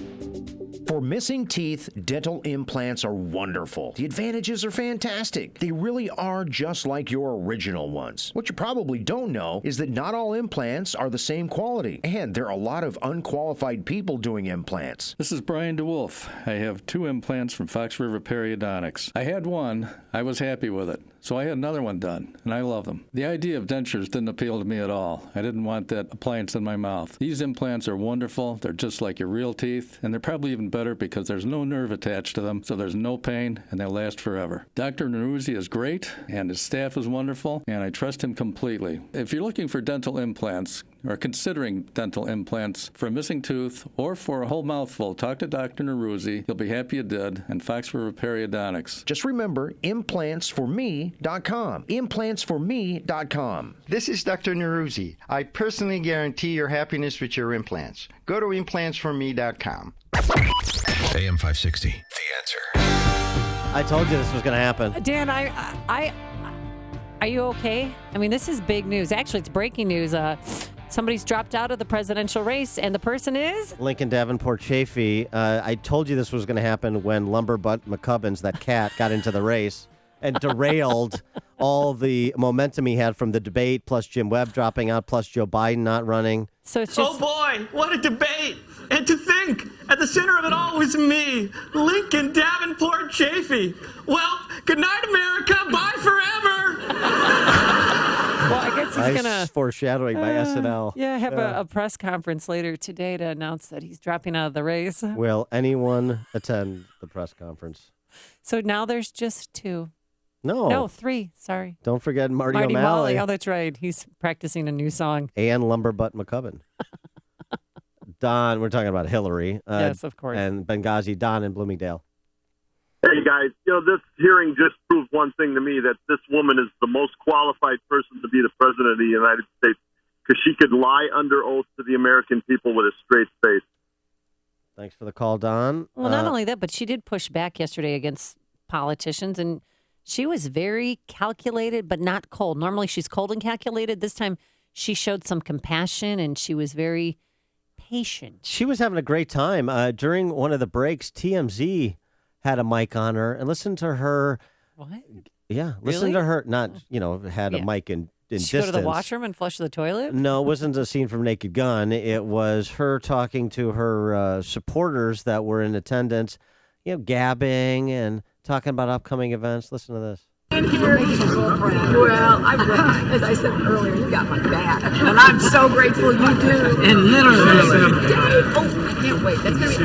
You gonna come to our Katy Perry concert? I hope so. I hope so too. Thanks so much. Dave, are you going to go to the Katy Perry concert? I hope so. I hope so too. We'll see you there. Big grin. Trying to get your front row tickets. It's just fun. She's having so much fun. She was really taking it seriously. She did. Toward the end, though, after almost 11 hours, she and Trey Gowdy just bonded a little bit. Well, why not just tell the court I turned over everything? Well, you know how lawyers are. They use more words, perhaps, than they need. Trust me, I know that, and they charge you for every one of them. Yeah, I'm well aware of that, Mr. Chairman, and the clock is ticking. Well... The only time he left. Yeah. Because she had, 10 attorneys there, and she had to pay them. This is why Shakespeare said, first kill all the lawyers. Cynthia on the north side. Yeah, she put her head in her hands and was so disrespectful during Gowdy's questioning. Bottom line, they all conspired with forethought to deceive the American people and the fallen families. It speaks to ethics, moral, and character. Welcome to your new president. Thanks for the call, Cynthia. George in Libertyville. Yeah, same thing. I don't think anybody that's got half a brain would disagree with the fact that, this whole thing with the video and everything that she lied. But the scarier part is, God forbid this evil woman becomes the president. Could you imagine being a special forces unit that sent into some type of covert situation and knowing that as soon as it gets hairy, all of a sudden the phone stops getting answered? The stories you need to know to start your day. This is Chicago's Morning Answer on AM 560. The Answer. One of the hardest things to accomplish as a small business owner or a healthcare professional is identifying how to take your business to that next level. Fortunately, you can rest easy knowing you're not the only one. On Tuesday, November 10th, a healthcare summit and business event is coming to Drury Lane in Oak Brook. This summit will provide a unique opportunity for small business owners and healthcare leaders to network, showcase, and work together to transform the region's marketplace into the best in the nation. It provides a fantastic forum to introduce your business and make valuable connections, all while learning and growing in your community. Last year, this event drew over 2,000 participants, and it's expected to draw even higher this year. Use this experience to better your trade and take part in educational sessions. Listen to inspirational speakers and partake in the vendor fair and expo. Register today and grab booth space while you still can by visiting thebusinessevent.com. That's thebusinessevent.com. Sponsored by the Metropolitan Chicago Healthcare Council, Jewish B2B, and the Small Business Advocacy Council. The sounds of an accident. You or a loved one has been injured. Your mind is racing. What happened? Is everyone okay? What now? I'm Dan Compton of Compton Law Group. We know that at a time like this, you want answers. More importantly, you want justice for what has taken place. If you or a loved one has been injured, please, before you sign something or talk to anyone, call Compton Law Group. This is our specialty, fighting for your rights, fighting for you, and making sure that justice is served. You can reach me at 847-742-6100. That's 847-742-6100. It's my job to make sure that you, your family, and your loved ones are protected and compensated properly. We handle nursing home accidents, car, truck, and motorcycle accidents, construction accidents, and medical malpractice. When accidents happen, and they will happen, make sure you have Compton Law Group on your side. 847-742-6100 or online at ComptonLawGroup.net. When accidents happen, take the appropriate action with Compton Law Group, located in Elgin and serving all of Chicagoland. AM 560. The Answer. And coming up on Chicago's Morning Answer. I mean, if Lincoln Davenport Chafee withdraws and no one shows up to his press conference, did he actually withdraw? Yes. He made the remarks. Yes, he's out, Dan. I'm so sorry. Back to the Great White North with the McKenzie brothers. Coming up on Chicago's Morning Answer, some nasty and naughty recruiting practices for one college team. We'll explain. But first, let's go back into the newsroom. Here is Mike Scott. Amy and Dan, as you've been mentioning this morning, former Rhode Island Governor Lincoln Chafee, no longer seeking the White House. He did issue a statement that he was ending his campaign. We're watching Hurricane Patricia's 200-mile-an-hour winds, strong enough to get a plane in the air and keep it flying, according to the National Hurricane Center. Its force is comparable to that of Typhoon Haiyan. You may recall that left more than 7,000 dead in the Philippines 2 years ago. That storm is headed for Mexico's Pacific coast and then taking dead aim on the southwest United States. French officials say 42 have died in the fiery collision of a bus carrying retirees on a day trip and a truck hauling lumber. Various members of the House Select Committee on Benghazi recapping yesterday's marathon session, including Kansas Congressman Mike Pompeo on Fox. Gotten a lot of emails overnight and texts from folks I know. They still can't figure out why no one was fired. Not a single reprimand for anyone when we had 4 Americans killed and the first ambassador murdered in over 3 decades. Pompeo critical of both former Secretary of State Hillary Clinton and Democrats on the panel. Police in Tennessee say a fight over a dice game has left 1 man dead, 3 women wounded. Nashville Police spokesman Don Aaron. No other students are in danger. No other students are in jeopardy. This shooting incident was confined, isolated to the outdoor courtyard. There were never, we believe, any other students in danger in dormitories or elsewhere on the campus. Police say the 19-year-old who died last night was not a university student. Congressman Paul Ryan officially launching a bid to be the next Speaker of the House. Ryan made the announcement after getting the backing from all key Republican groups.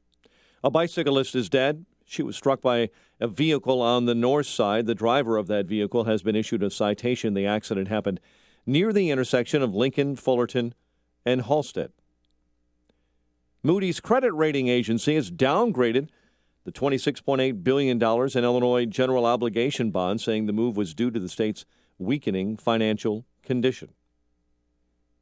Chicago sports, it was the NHL last night on ice. Blackhawks in Florida. Patrick Kane, Brent Seabrook scored in a Blackhawk 3-2 win over Florida. The news service of Fresh Time celebrate the grand opening of Fresh Time Farmers Markets in Chicago's Bucktown, Lincoln Park, Crystal Lake, and Naperville. Juicy blackberries, only 77 cents for a 6-ounce package. For more grand opening deals, visit FreshTime.com. A check of traffic and weather on the way next on AM 560. Dennis Prager always puts tragedy in perspective. I'd like a politician on the left, any Democrat, any activist for more gun laws, to be asked this question. What do you think is more likely to reduce murders by firearm? Not by knives even, but by firearms. More gun laws or more fathers? The Dennis Prager Show. Weekdays at 11, right before Sean Hannity at 2 on AM 560. The Answer. Get the year-round convenience of an all-season tire, plus winter weather safety on snow and ice with the all-new Celsius tires, only from Toyo. All or nothing. The following is a paid political announcement. I am Willie Wilson, candidate for President of the United States. As your president, we must take care of our country first. Paid for by Willie Wilson 2016. This hourly segment is brought to you by Papa Nicholas Coffee. Papa Nicholas. Best beans, best roast, best coffee. Listen to AM 560 on your mobile device. Now available on iHeartRadio. Online at iHeartRadio.com. Have you ever questioned whether your money is in the right place or thought that maybe you should be doing something different? Tune in Sunday mornings at 10 to In the Know with Wealth Management Group, hosted by Craig Bolanos, founder and CEO of Wealth Management Group, LLC, right here on AM 560, The Answer. Visit them online at investwithwmg.com. That's investwithwmg.com.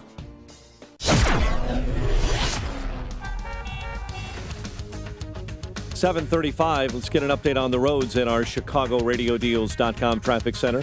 Here's Jim Talamonte. Thanks, Mike. 8094 westbound at Grant. Traffic is heavy with a crash on the right shoulder.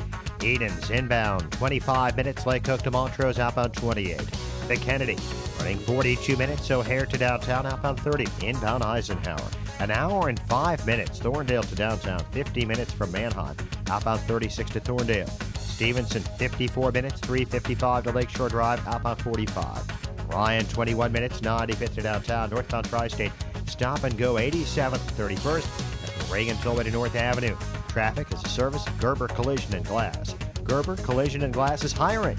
Come work for the largest owner of collision repair facilities in North America. Great benefits, room to grow, and always busy. Visit GerberCollision.com/employment for more details. Gerber comes highly recommended. Traffic answers when you need them most. Jim Talamonte on AM 560, The Answer. Chicago's Morning Answer continues next. Your official Chicagoland weather forecast from the AirComfort.com Weather Center. Air Comfort, your commercial HVAC solution provider. Cloudy, breezy, a little bit of rain this afternoon. High of 64. Currently 54. Next news at 8. Chicago's Morning Answer with Dan and Amy continues next on AM 560, The Answer. This hourly segment is brought to you by Turnkey IT, giving you the freedom to focus on your business while they handle the technical stuff. Turnkey IT. If you're talking about it, I'll be talking about it. Dennis Prager here. Join me this morning at 11, right here on AM 560, The Answer. Dan and Amy, I mean, you know, the real loser with Lincoln Davenport Chafee withdrawing. Yeah. The metric system. I know. Another painful setback. Can you continue on today? Are you going to be okay, Dan? I mean, this was your guy. Well, maybe Trudeau up in Canada will give him a soft landing. Maybe now there's room for Willie Wilson on that debate stage. And Lumberbutt McCubbin. Yeah, that's right. Meow.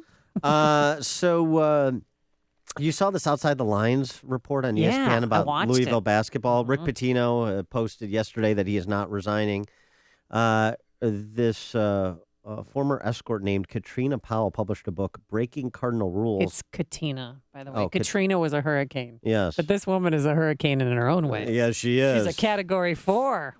Katina Powell, excuse me. Get the name of your escorts right, Prof. The book. I get everything else wrong, but this, you're going to nail it. Well, Dan. and she's an author, too. Yes, she is. Yes. Well, good for her, because it's a very interesting. I want to read the book. Oh, I'm sure it's a page-turner if they don't stick together. Breaking Cardinal Rules is the book. It alleges that former Louisville assistant coach Andre McGee paid her, Katina Powell, to provide strippers at dorm room parties for basketball players and recruits from the years 2010 to 2014. There's an internal investigation that has been triggered at Louisville, but yeah, right. Yeah, nothing's going to get done. They love him there. A former recruit described the parties to Outside the Lines, that ESPN News Magazine show, Bob Lee hosts. I knew they weren't college girls. It was crazy. It was like I was in a strip club, said the Louisville recruit. Powell said she had, listen to this. Powell said she had sex with one Louisville recruit as well as some of the parents and guardians who accompanied the players on their university visits. Outside the Lines also spoke with two of Powell's, listen to this. If you thought that was bad, wait, there's more. Oh, no. Are they keeping this in the family? Outside the Lines also spoke with two of Powell's daughters, both of whom worked as dancers for their mother. Nothing like pimping out your daughters. Yeah, I'll take 15%. Thanks. They also said they had been paid to have sex with Louisville recruits, naming Russ Smith and Montrezl Harrell. Harrell's in the NBA. I think Smith is, too. I remember those guys. Harrell denied it, but... well, what proof does she have? Do you think she's just trying to sell books? Or because I personally believe her story.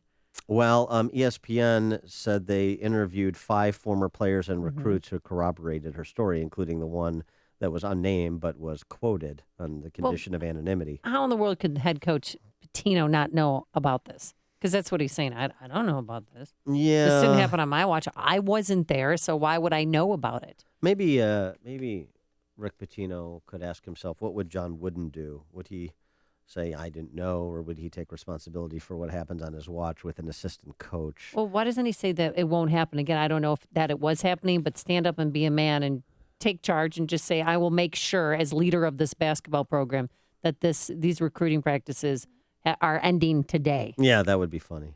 Yeah, but he needs to have the strippers to attract the players. Well, I don't know about that. I don't think Mike Krzyzewski uses strippers. When I worked in Detroit, Steve Fisher, they had a fraudulent recruiting program going on. They were trying to get Mateen Cleaves. So Tractor Trailer. He went to Michigan State. Yeah, who ended up going to Michigan State because on the night of his recruiting trip, they were in Tractor Trailer's aunt's souped up Ford Escort Eddie Bauer, like this really nice SUV.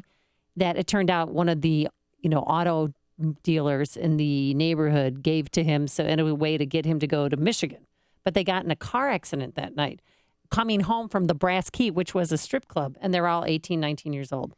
So I'm just saying there's been recruiting violations going on for decades. Yes, I know recruiting violations are not unique to Louisville, but it doesn't mean that everyone or every successful program does it or that it should be rationalized away. Now, I also understand... you were a college basketball recruiter in your own right back in the day at Iowa. Yeah, I was dating one of the players. Now, was that the competitive eater? No, this was an actual basketball player. Was that Edward James Olmos? Did he go to Iowa? It was Jeff Moe. Oh, I don't know. You dated Jeff Moe? Yeah, for a long remember time. Jeff Moe. Yeah, so do I. I know Jeff Moe pretty well. Oh boy. Yeah. But we we helped recruit. Remember Chris Street? Yes. He died while he was, driving home in a car accident, obviously. Maybe a Roy Marble? No, Roy was already there. Maybe a B.J. Armstrong? He's a little younger. BJ was already there. No, he's older. He's a year older than me. Oh, he is? Yep. Oh. He was already there. But we would take these young guys And Jeff would always ask, can you bring some of your sorority sisters with to the sports column? Because we have some recruits in town. Wade Looking Bill was one of them. Oh, I remember Wade Looking Bill. That short guy. Oh, what was his name? He looked like a junior Jeff Moe. He was the sixth man. He was an outside shooter. I can't remember How his about name. Brad Lohaus? Oh, Brad Lohaus. I know him, but he was a little older. Brad Lohaus. And then I know a lot of Iowa players. Horton, yeah. Oh, and so then. So what we would do then what would is- happen? Then well- you'd call Rick Pitino, and then what would happen? Well, I don't know. I mean, I brought some of my sorority sisters to the sports column. Sure. But I don't know what happened, if they hooked up with them or not. I don't know. And how much did you make?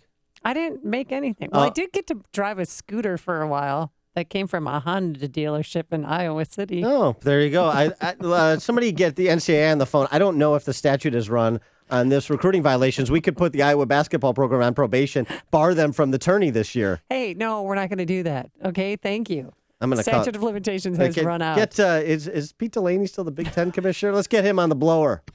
I want this reported. I'm a whistleblower. You're not going to bring down the Iowa basketball program. It sounds like you are. No, I'm not either. No, okay. I don't. I mean, All right. We just brought him there, and then you talked. You had like tea, and you talked then about I showed him the library, campus life. No, I did drive him around. That campus. must have been hilarious. I did. Stop it! I did drive them around to show them. Here's the Pentacrest. Here's where you'll go for, certain classes. They must have laughed and laughed. They're just happy to get off the farm and be in a big city. Yeah. There it is. And so how long did you engage in these illicit recruiting tactics? 2 years. Mm-hmm. And then I gave it up for somebody else. But if you want to hear from Karina, what's her name? Katina Powell. Powell. Can I have her describe for you, Dan, what was going on? Yes, in please. In her own words. Stand by. In her own words. Andre was the one who always had the money, passed out the money, made it rain, made the deals, paid for the deals. He would start the music, and usually the girls would come out one by one, and they would dance for the recruit. And he asked me, is there any girls that want to, make extra money, pretty much side deal with the players? And I was like, I'll ask. So I asked the girls, anybody want to make extra money? And their eyes just lit up like, well, yeah. This must be like walking back in time for you. Now that's a fraudulent basketball program. Oh, yeah. Okay, and it goes on. I just knew side deals were sex. Side deals were sex, and if they wanted to make extra money, that's what the side deal was. Well, sex. Rick Pitino's had his own ethical problems at Louisville, and I mean, he looks good by comparison because you got John Calipari across town in Lexington. Oof, boy. But it turns out, by the way, these side deals, not exclusive to the Louisville basketball program. How about Immigration and Customs Enforcement? A report out this week that ICE Inspector General is investigating reports that a supervisor used government time to recruit workers for private sex swinger parties at his home. The complaint, which was reported by NBC News, said the recruitment had been going on for more than a year and alleges the practice is coercive of subordinate employees and then, by extension, an abuse of authority. So, I don't know if this is a Louisville grad that is being accused of this. I don't know if this is Purvis Ellison. I don't want to, slander Purvis Ellison but So there you go. Sex sells, Dan, but sex doesn't always win. You've made the switch, and it feels so good. You switched to Chicago's Morning Answer on AM 560. The Answer. All right, your forecast. Mostly cloudy today. A chance of a light rain shower this afternoon, a high of 64 degrees. Saturday, showers in place in the morning. Otherwise, thick cloud coverage, breezy, a high of 67. And on Sunday, some sunshine, patchy clouds, a high of 60 degrees. Let's see how the inbound Kennedy's shaping up. Here's Jim Telemonte. Thanks, Amy. It has delays from Cumberland into downtown Chicago. 42 minutes is the travel time from O'Hare to downtown. 23 from Montrose, but 24 in the Express. They're heavier now with the Ohio feeder jamming up. Outbound, just 30 minutes downtown to the airport. Edens, 22 minutes like Cook to Montrose, outbound 28. The Eisenhower. An hour and 5 minutes, Thorndale to downtown. 50 minutes from Manheim. Outbound 36 to Thorndale. The Stevenson, 54 minutes, 355 to Lakeshore Drive. Outbound 45. Ryan is 21 minutes, 95th to downtown. Lakeshore Drive, not bad. It's heavy southbound from before Irving Park to Fullerton. Northbound, okay, because of that road work on the Stevenson approaching the drive. Tollways, northbound Tri-States, low 87th, 31st, and from the Reagan Tollway to North Avenue. Other tollways are a bit lighter than normal. I'm Jim Talamonte, ChicagoRadioDeals.com Traffic Center. Looking to secure financing on a new home or refinance your existing home, then you need to do what Amy did, not call Jeff Moe. But when Amy purchased a home, she called David Hochberg at Pearl Mortgage. Don and his father love David's commercials, religiously listen to his radio show, and enjoy when he answers listeners' questions on the radio. So when they purchased homes and needed a mortgage, they naturally called David. Wrong. Don used his father-in-law as mortgage guy, and his father used the supposed mortgage expert at his local bank. Bad move. After getting terrible and misleading advice from both their lenders, they called David, which they should have done in the first place, of course. David answered their questions, gave them accurate information that their current lenders didn't give them, and is now helping both of them secure mortgages on their new homes.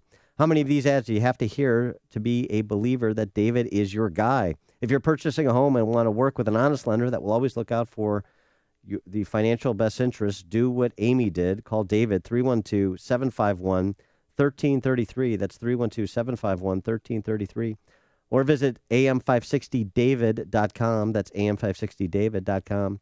David's helped Amy and thousands of AM560 listeners, but he can't help you if you don't call. So call David, 312-751-1333. That's 312-751-1333. Pearl Mortgage is an equal housing lender, Illinois residential mortgage licensee 4358, licensed by DBO under California RMLA and MLS 19186. PearlMortgage.com/licensing. I'm Lex, CEO of Balance of Nature. At Balance of Nature, we believe in real communication. Whether you call into the office or hear a success story on the radio, you can be sure it's real, unsolicited, and unscripted conversation. I had anemia. That's when I got on to Balance of Nature. Then when I came off it, I got anemia again. That's one of the reasons I got back on it. I said, you know what, let me call them up and let me start doing the right thing. I made a mistake by getting off it. I think this is a good product, and I'm going to just stick with it. When you can give your body a full variety of 31 different fruits and vegetables in their 100% natural, whole food form, you receive the unmatched balance of nutrition. Call toll-free 800-2468-751. That's 800-2468-751. Or go online to balanceofnature.com and be sure to enter promo code CHICAGO. This is Dan Proft with an Upstream Idea, brought to you in part by the Illinois Policy Institute.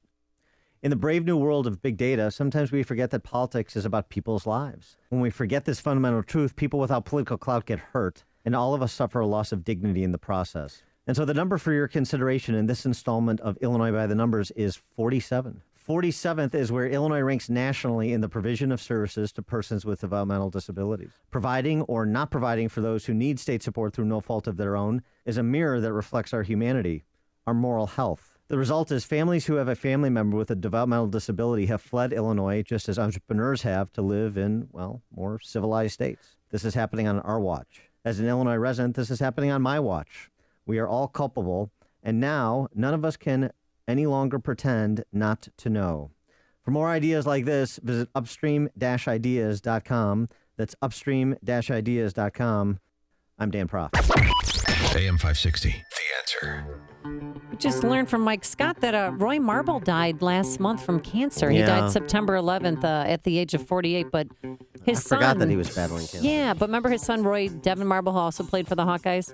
He's still playing in the NBA, and they were the first father-son duo in Big Ten history to score 1,000 points. So yeah, it's too bad that those memories are going to be wiped out when the Iowa Hawkeye program is put on probation by the NCAA because of your illicit recruiting activities with Jeff Moe. All I did was bring sorority sisters to the bar where they were. And they shouldn't have been in a bar because they were 18, 19, but that's all right. And that's Scooter.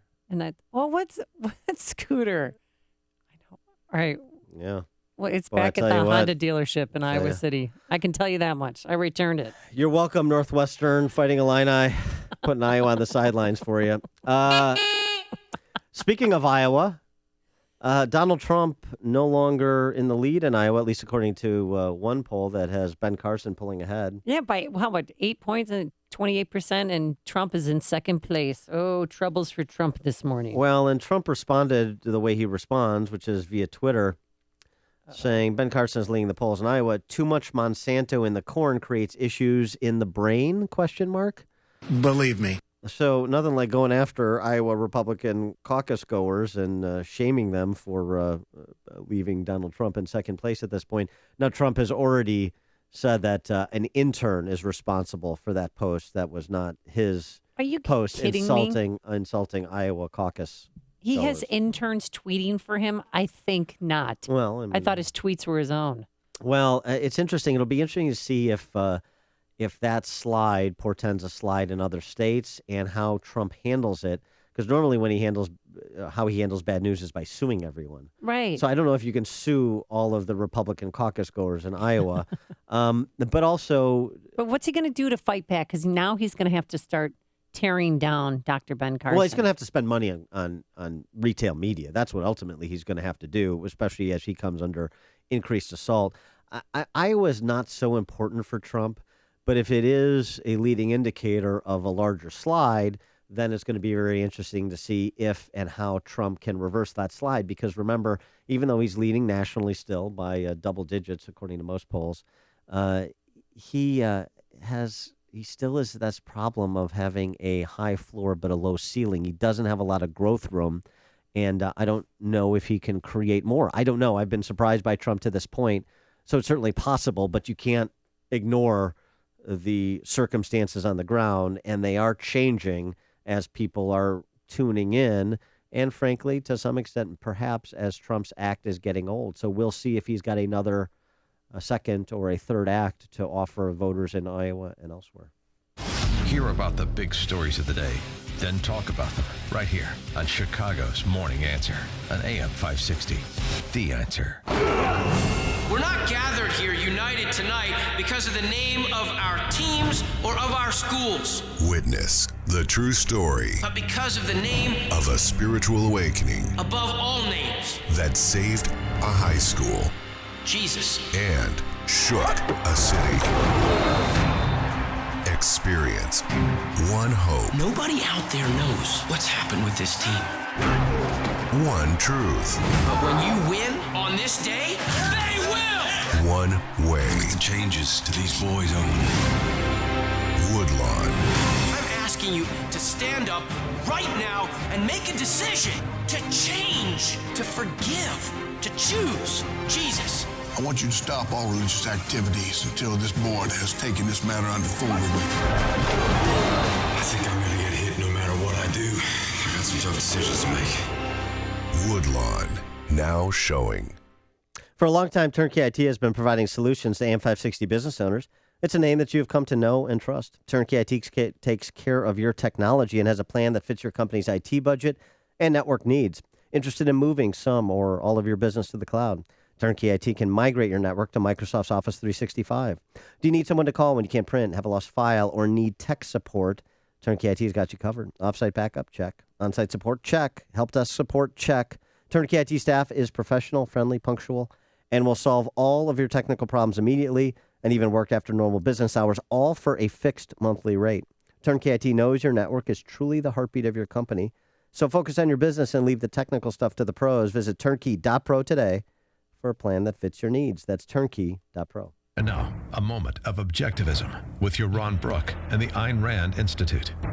CEO pay is far higher than it was 40 years ago. But is this rising pay deserved? Not according to the critics of inequality. They tell us that no business leader is worth 100 times the lowest paid employee. But the question is, who has the right to decide what constitutes fair pay?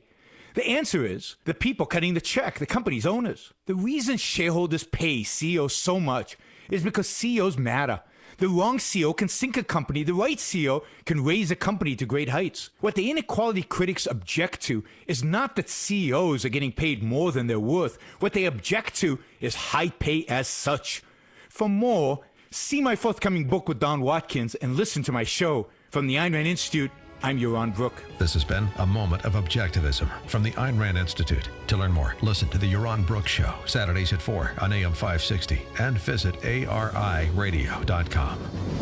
Why are Ayn Rand's ideas so compelling? Her worldview, her philosophy, expressed dramatically in her novels Atlas Shrugged and The Fountainhead, embodies the ideals stated by the Founding Fathers in the Declaration of Independence and sets forth the requirements necessary to achieve a flourishing life. She called her philosophy objectivism and said it was a philosophy for living on Earth. Today, decades after her death, objectivism continues to stir debate and inspire passion for the spirit of individualism and the enduring American dream. Highland Park Ford Lincoln's in the house. Here's Alan Marty. For 30 years, we've been making people happy with incredible deals and service. We're the best Ford Lincoln dealers in town. Because making people happy makes us happy. No doubt. This is one happy place. Heck, we just break into dance all the time.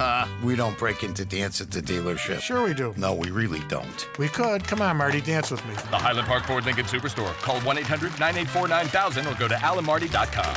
Admit it. Okay, you're a lovely dancer. Thank you. This is Alan Marty. Deal with us.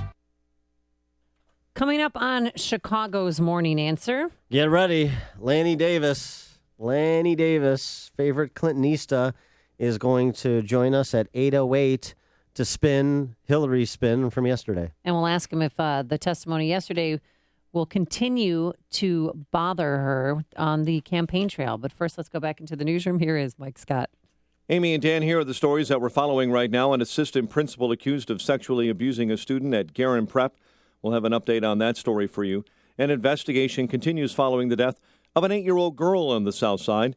Uber says chauffeurs' licenses won't work for them, and the Blackhawks beat the Panthers in their first game since Duncan Keith's surgery, while the Bears cut defensive lineman Jeremiah Ratliff and signed former first-round pick defensive lineman Ziggy Hood.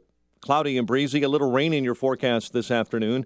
WIND Chicago News Time is 8 o'clock.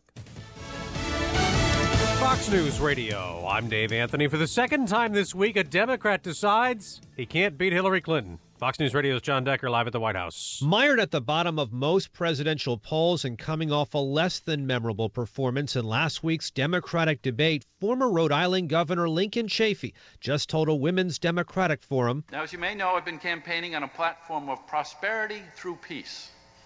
But after much thought, I have decided to end my campaign for the president today. With Chafee's departure, 3 Democratic candidates remain in the race for the party's nomination. Dave? Now, John, Hillary Clinton will address that same forum later, and fresh off her 11 hours of Benghazi testimony, she's enjoying a bigger lead in Iowa, 11 points ahead of Bernie Sanders and Newquin at the Egg poll. They were tied a month ago. In the Republican race, a second poll in 2 days puts Ben Carson in first in Iowa. The Des Moines Register has Donald Trump now trailing by 9 points. A disaster is churning off Mexico's Pacific coast. A giant hurricane. Fox News Radio's Evan Brown tracking it live in Miami. Now, Dave, Patricia is expected to be the most deadly hurricane to come out of the Pacific Ocean ever. We're talking about a potentially catastrophic landfall event in southwestern Mexico later today. Forecaster Dave Roberts at the National Hurricane Center. Patricia is a Category 5 hurricane. Winds are at 200 miles an hour. It's bringing a storm surge with destructive waves and will drop up to 20 inches of rain. It will heavily damage Mexico's key western seaport at Manzanillo. Authorities are telling people get to evacuate now or get to shelter now. Later will be too late to ensure survival, Dave. Evan, there's a manhunt for a guy who shot up a dice game late last night at Tennessee State University. We know right now that a 19-year-old is dead. This is a man who's not a student here at TSU. We know that 2 girls who are students, 2 girls were shot. Samantha Singer with Fox 17 in Nashville. One of those girls is still in a hospital. A third was grazed. Fox News Radio. Fair and balanced. Gray skies, 52 degrees, winds out of the east at 10. Good morning. I'm Mike Scott on AM 560. The Answer. A bicyclist is dead after she was struck by a car on Chicago's north side. It happened yesterday near the intersection of Lincoln, Fullerton, and Halstead. 3 students in Naperville are facing charges following a prank involving pepper spray. The chemical was released yesterday inside Naperville North High School. 4 students and 2 staffers were left with non-life-threatening injuries. A man is dead, 2 others critically hurt following a car accident in Harvey. Authorities say a vehicle carrying 3 men slammed underneath the trailer of a semi-tractor trailer at 159th and Center Avenue. Spokesman Sean Howard says the man driving may have been texting. At the point where we subpoena the phone records and track the last text or the last phone call, that will probably widen the scope for us to be able to determine exactly what happened. Brian McChristian was pronounced dead at the scene. An investigation continues following the death of an 8-year-old girl on the south side. Cherish Foster was found Wednesday night unresponsive in a closet at her home. She was later pronounced dead at a nearby hospital. DCFS is looking into the possibility of abuse or neglect by the mother. Charges pending against an assistant principal in suburban River Grove accused of sexually abusing a student. The administrator at Guerin Prep was arrested Wednesday. The suspect has been on administrative leave since the allegation surfaced about a month ago. Chicago sports. Blackhawks over Florida 3-2 in their first game without Duncan Keith on the defense. Patrick Kane and Brent Seabrook scored. It's 8:03. Time for the AM 560 Business Beat. And from the Fox Business Network, here is Hank Weinblum. From the Fox Business Network, a sky-high profit report for American Airlines, coming in with earnings of nearly $1.7 billion. High tide at Procter & Gamble, coming in with quarterly profits 12% higher than this time last year, but P&G shares are down in pre-market trading because revenue was lower than expected. Procter & Gamble makes Tide detergent, among many other products, and if you put that Tide detergent in your Whirlpool washing machine, you'll want to know that Whirlpool reports better than expected quarterly income. Another indication Microsoft is not the always growing colossus of the early digital age. Microsoft reportedly laying off about 1,000 workers. Company saying it's making the cuts to reflect adaptations in its business needs. And Instagram has a new video app that you can use to make short video loops. The app's called Boomerang. Instagram rolling it out for Android and iOS devices yesterday. With the Fox Business Report, I'm Hank Weinblum. Here in Chicago, it's 8:04 and a check of traffic and weather coming up next on AM 560. The FICO score is not really even a good indication that you pay your debts back. Dave Ramsey. What it's an indication of is, do you love debt? And are you planning on staying in debt continually, forever? If you're running around trying to build your FICO score and you call that winning with money, you're stupid. Was I unclear? I hope not. Because you're not winning with money. That's the point. It's the Dave Ramsey Show, tonight at 7 on AM 560. The Answer. Call Quicken Loans now at 800-QUICKEN to see if you qualify for the government's Home Affordable Refinance Program, or HARP. And for 5 years in a row now, J.D. Power has ranked Quicken Loans highest in the nation in customer satisfaction. And for the second year in a row, they've also ranked us highest in mortgage servicing. Call 800-QUICKEN or visit QuickenLoans.com. Visit jdpower.com for award information. Call for cost information and conditions. Equal housing lender. Licensed in all 50 states. NMLSConsumerAccess.org. Number 3030. It's the Yellow Tag event, and now is the time to find your ultimate adventure. Whether it's a Can-Am ATV, side-by-side, Can-Am Spyder, or Ski-Doo snowmobile, you can turn up the excitement for any season with our industry-leading performance and technology. Hurry in by October 31st and save up to $3,000 on select 2015 models and get up to a 3-year warranty. Visit Dockside Marine in Wilmington. Restrictions may apply. See your dealer for details. For safety and training info, contact the ATV Safety Institute. It is 8:06. Let's get an update on your ride to work this morning. ChicagoRadioDeals.com traffic center time. Here's Jim. Thanks, Mike. In Niles, the closure of Gulf Road remains in effect between D and Western for crash investigation. Northwest side, Cicero is open again at Armitage after an early morning crash. Edens Expressway inbound, heavy 2E to the junction. Actually, delay started around Peterson. 25 minutes, Lake Hook to Montrose, outbound 28. Inbound Kennedy, 38 minutes, O'Hare to downtown. 23 from Montrose, 25 on the Express. Ohio Peters heavy. Outbound 30 minutes downtown to the airport. Inbound Eisenhower, an hour and 5 minutes, Thorndale to downtown. 50 minutes from Manheim. Outbound, 34 minutes to Thorndale. Stevenson, 54 minutes, 3:55 to Lakeshore Drive. Outbound 45. Ryan, 27 minutes, 95th to downtown, but quicker in the Express. Northbound Tri-State slow, 87th, 31st, and from the Reagan Tollway to North Avenue. Traffic answers when you need them most. Jim Talamonte, AM 560, The Answer. Chicago's Morning Answer continues next. Your official Chicagoland weather forecast from the AirComfort.com Weather Center. Air Comfort, your commercial HVAC solution provider. Here's our meteorologist, Kevin Snyder. A mostly cloudy and breezy day with gusts up to 20 miles per hour. Little rain late in the afternoon, high 64. Breezy tonight with gusts up to 30 miles per hour with periods of rain and a thunderstorm with a low 60. A morning shower in spots, then some sun tomorrow, high 67. I'm Kevin Snyder on AM 560, The Answer. 54 at O'Hare. Next news at 8:30. Chicago's Morning Answer with Dan and Amy continues next on AM 560, The Answer. This hourly segment is brought to you by Secure Retirement Radio with Raj Shah. Sunday mornings at 7, right here on AM 560, The Answer. Good morning. Welcome to your Friday morning briefing. Here's what you need to know to start your day. Former Secretary of State Hillary Clinton has stood her ground in the face of withering Republican questioning over her handling of the consulate attack that killed 4 Americans in Benghazi, Libya during her watch 3 years ago. We owe them and each other the truth. The truth about why we were in Libya. The truth about what we were doing in Libya. Well, Congressman, there was a lot of conflicting information that we were trying to make sense of. The situation was very fluid. It was fast moving. This is Chicago's Morning Answer with Dan Proft and Amy Jacobson on AM 560, The Answer.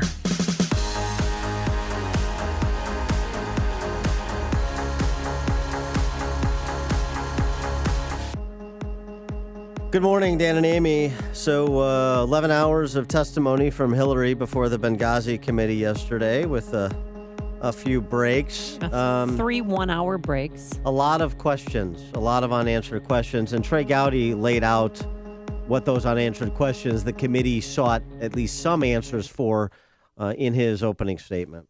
Why were there so many requests for more security personnel and equipment, and why were those requests denied in Washington?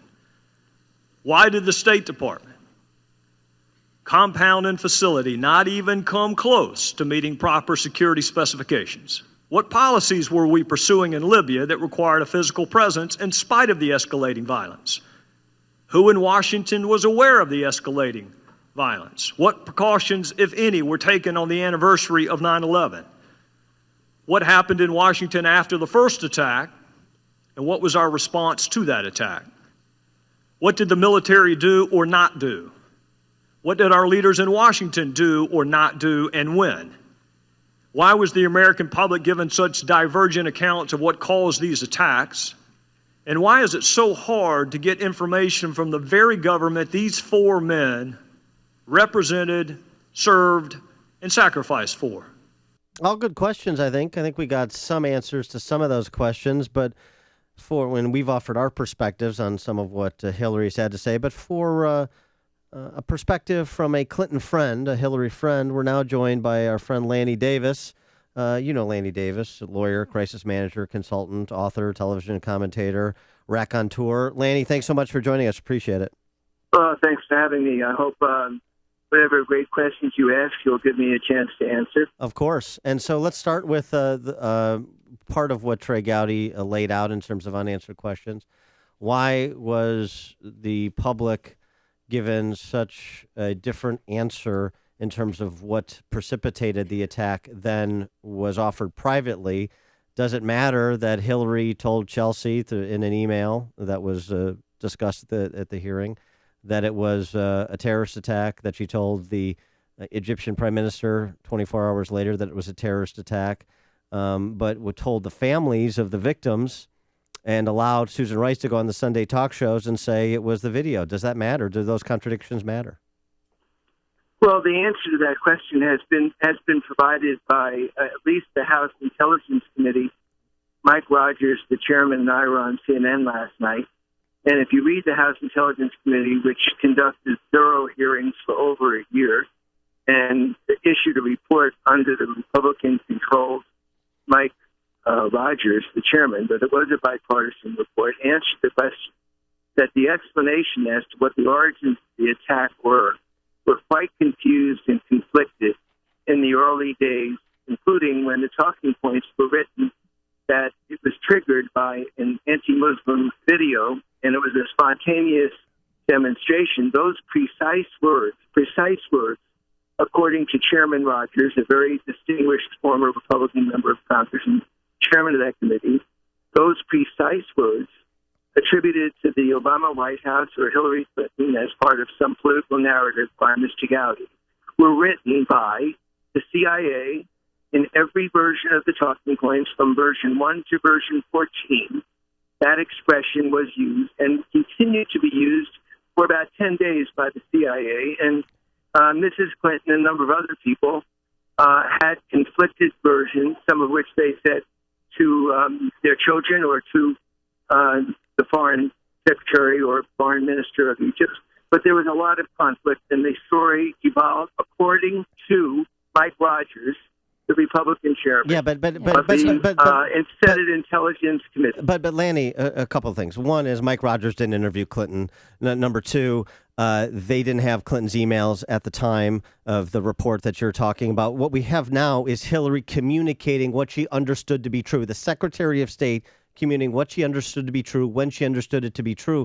So that is very different than what she told the family's victims, according to Sean Smith's mom, according to Glenn Doherty's sister, and what very different than what Susan Rice told Jake Tapper 4 days later, 3 days later on the Sunday talk shows. So why is that public versus private contradiction of Hillary in her own words? Why is that not relevant? Okay, so you spoke. Now it's my turn. I answered your question that there was a lot of, I don't know what's funny about that, because we both agreed to start out by being courteous with one another. Well, Hillary's not the only one who can laugh. Do you want the interview to continue in a serious and courteous fashion? I'm perfectly willing. If you don't want that. My question is pending about the contradiction. So let me answer your question.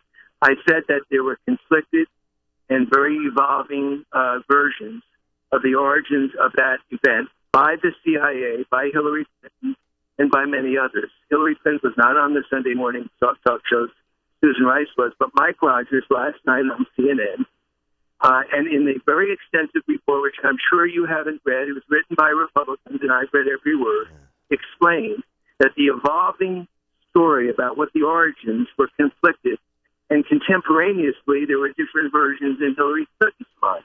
So that's the answer. You may not like the answer, but that was Mike Rogers' answer. The House Armed Services Committee under the Republicans gave that answer. Trey Gowdy may not like that answer. Jim Jordan may not like that answer, but that's the answer. All right. Well, speaking of Jim Jordan, he brought up during the hearings yesterday that Hillary used her own personal email to communicate with her daughter, Chelsea, saying right away on the night of September 11th that this was an al-Qaeda attack, and mentioned nothing about that, dumb internet video playing a part. But yet again, she told victims' family members it was because of the internet video. That's why there was an attack in Benghazi. So don't you understand how we see that she's lying? No, I actually don't, unless you have a malice, and you're entitled to your malice. The word lying is different than the word mistake. Lying is an intentional misrepresentation. That would mean that the CIA lied. That would mean that Mike Rogers lied. Anyone you disagree with, if you use the lie word, I respectfully suggest saying that there was conflicted and evolving versions among the intelligence community, among people on the ground in Benghazi, Mrs. Clinton, and lots of other people, that over the course of 10 days, it finally evolved into everyone's agreement that it was triggered by a terrorist organization. But the fact that people had inconsistent stories, including to your daughter on the night of, doesn't mean a lie. It may mean confusion. Sure, fog of war. Hillary said this yesterday as well with respect to Ambassador Stevens, and I'm quoting her. Chris Stevens had an opportunity to reach me directly anytime he thought there was something of importance. She talked about the security requests being handled by underlings. Does that strike you as blame shifting? Is she responsible for what happens within the Foreign Service office during her tenure as Secretary of State, or is that's underlings' responsibility, not her responsibility? No, the answer is she didn't shift responsibility. In fact, exactly the opposite is what the facts are. You can impugn motives, and I can't question that. If that's where you're coming from, you can challenge anyone's motives.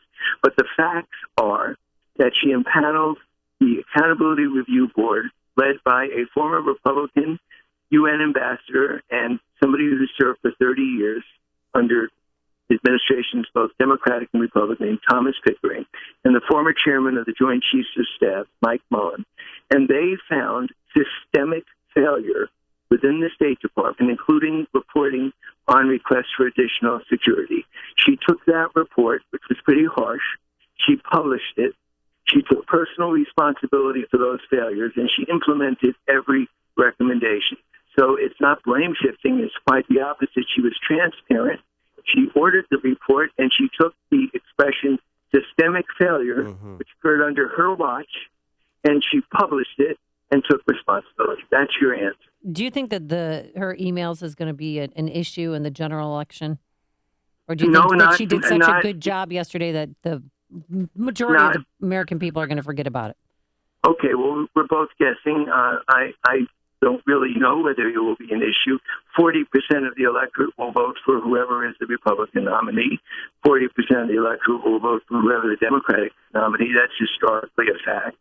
And so the middle 20% who decides elections, I suspect by the time we're in November 2016, will vote on the economy, on their families, on their kids getting into college without being drowned in debt, on the things that we're worried about overseas, and that they will pull the lever between the Democratic candidate and the Republican candidate based on those issues, and not whether Hillary Clinton used one or two BlackBerries or had a private server or not. But that's my guess, and we'll just have to see whether I'm right. Were you struck at all, going back to the Benghazi hearing, Representative Susan Brooks, a Republican from Indiana, presented email stacks, 700 some odd emails in 2011 about Benghazi, a lot of communication, daily, even hourly updates. And then in 2012, a fraction of that abundance of communication, a very little communication, suggesting that in 2011, when the leading from behind strategy was being implemented and Libya was on the front page, there was a lot of interest. But then in the run-up to the attack on September 11th of 2012, in that calendar year, interest waned that Hillary and the administration had moved on. Were you struck at all by the difference in the level of communication about Libya and Benghazi those two calendar years? Well, again, neither you nor I have read those emails. They certainly didn't change the analysis of the run-up to Benghazi, which the House Intelligence Committee Chairman Rogers said was not could not find at fault any faulty intelligence leading up to the Benghazi. That's a finding of fact by the House Republican Intelligence Committee. The fact that there was no failure of intelligence, they also found, contrary to Republican conspiracy theories, there was no stand-down order by anyone.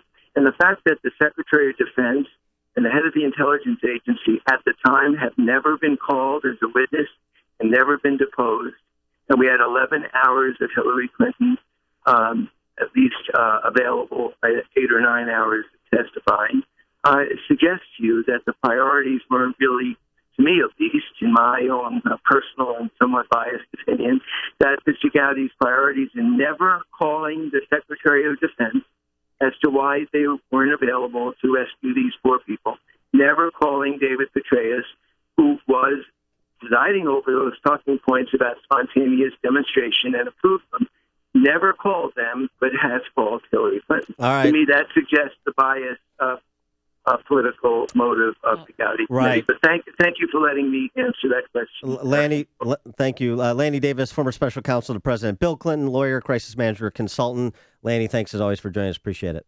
Thank you for allowing me to answer the question. And he joined us on our turnkey.pro answer line. It's news, opinion, insight. This is Chicago's Morning Answer on AM 560. The Answer. The hearings aren't over there. Choose the 54th witness, and they expect to call 70 witnesses. So some of those people that he mentioned may be called. All right, let's talk about your weather forecast for this weekend today. Some thick cloud coverage, a high in the mid-60s. Saturday, rain to start your day. Otherwise, it will be mostly cloudy skies, 60 degrees. And on Sunday, a little bit of sunshine around here and a high of 60 degrees. Let's go into the traffic center and say hello to Jim. Thanks, Amy. Good morning. Morning, Dan. There's some relief on the expressways and tollways this morning. The Edens now just 21 minutes. Lake Cook to Montrose. Outbound 19. Kennedy. 40 minutes O'Hare to downtown. 28 from Montrose. 23 in the express. Outbound just a 5-minute delay from Montrose to Sayre. The Eisenhower still heavy. It's an hour and 5 minutes Thorndale to downtown, but outbound just 31 minutes. The Stevenson, 50 minutes, 3:55 to Lakeshore Drive. Outbound, it's 40. Inbound Ryan, 25 minutes, 95th to the Loop. Northbound Tri-State heavy from the Stevenson to 47th, from the Reagan Tollway to North Avenue. The other tollways are pretty light. Lakeshore Drive has southbound delays from Irving Park to Fullerton. Jim Talamonte, ChicagoRadioDeals.com Traffic Center. Hi, this is Dr. David Kolbaba. Glad you're here with us today. HealthQuest Radio is Chicagoland's longest-running health news and science program. I've been an integrated healthcare practitioner for over 33 years now, and if you've been wondering what it's like to be a patient in our HealthQuest offices, well, take a look at our website. Go to healthquestradio.com under Testimonials and Tales of Wonder, right on the homepage, where you'll find many encouraging stories of success straight from our patient's mouth. Would you like to be done with those migraine headaches, get your insulin under control, feel more energetic, maybe having better sex, get that libido in gear again, discover why you eat for every emotion, and then get it under control?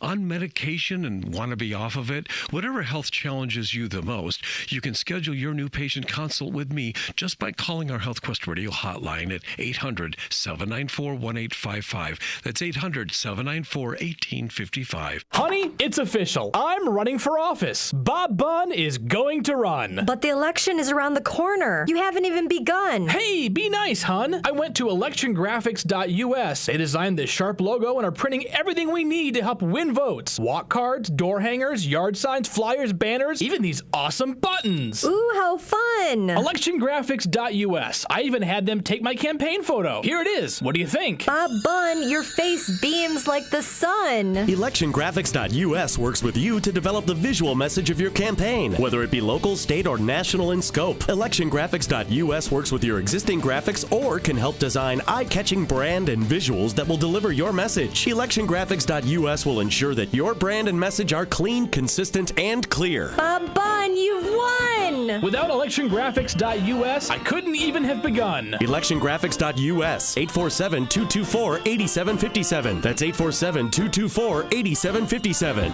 This is Sam Gilberto, president of American Embroidery and Screen Printing and American Marketing Products. We specialize in putting your logo on just about anything. Our focus is entirely on you, our customer. We want every customer experience to be outstanding. American Embroidery and Screen Printing is a brick-and-mortar business located in Glendale Heights. Our equipment and manufacturing processes are state-of-the-art, so are the people who work here. With over 40 years' experience, we have the capability, capacity, and know-how to get your job done right and on time. I want to earn your business, so for a limited time, we're offering free artwork on embroidery and screen printing orders for all new customers. Let us help you gear up for that big trade show, provide shirts or jackets for all your employees, students, or church members, or simply provide you with giveaway items such as coffee mugs, pens, or hats. Whatever it is, you can trust an American to take care of it. It's easy to contact us. TrustAnAmerican.com. That's TrustAnAmerican.com, or call at 630-766-2825.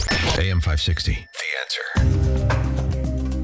Dan and Amy, so Fox News reporting that U.S. soldier, Special Forces soldier that was killed in the operation to rescue 70 ISIS hostages in Iraq, Joshua Wheeler. Yeah, he's 39-year-old Delta Force Commando Master Sergeant. As you said, he's from Roland, Oklahoma. And I don't care what the Pentagon says, he died in combat. Don in Deerfield, you're on Chicago's Morning Answer. How you doing, guys? Love the show. Appreciate you guys' time. First off, it's nice to know that who's signing Lonnie's paychecks. That's great. Yes. Number two is, Hillary at the end of the day is not going to serve one day in prison. Maybe a slap on the wrist is going to be her penalty. But I'm hoping that at least people look at what she has done and what she hasn't done and see that she's incompetent. And that will hopefully result in poll numbers. Thanks for the call, Don. I'm still in the fog of Lanny Davis, basically. I know, that honestly. I need to go home and take a shower. Oof. Pat in Palos Heights. Hey, Pat. Hey. Hey, turn your radio down, Pat. My radio's not on. I'm sorry. Okay, Pat, go ahead. Okay, from what I understand, a quote-unquote stand-down order cannot be issued unless there had been a previous order to go in to begin with.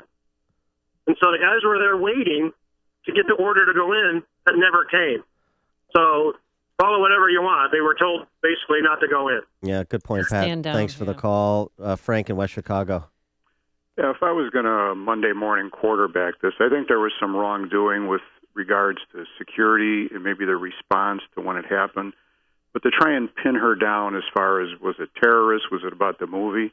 It could have been a combination of both of that. I mean, it was obviously some radical group that hated the United States, and what set them off, I mean, to quote her, and I'm not a Hillary fan, what difference does it make? I mean, these were people that hated us and wanted to attack, and it could have been a combination of both of those things. I don't see why it has to be one or the other. Well, no, because people died, and Chris Stevens had asked repeatedly for more security. And It was a well-planned attack. They brought sophisticated weapons. They knew exactly what they were doing. They did it on September 11th to send a message. So the difference is it should have been, and was, at least by Chris Stevens, foreseen.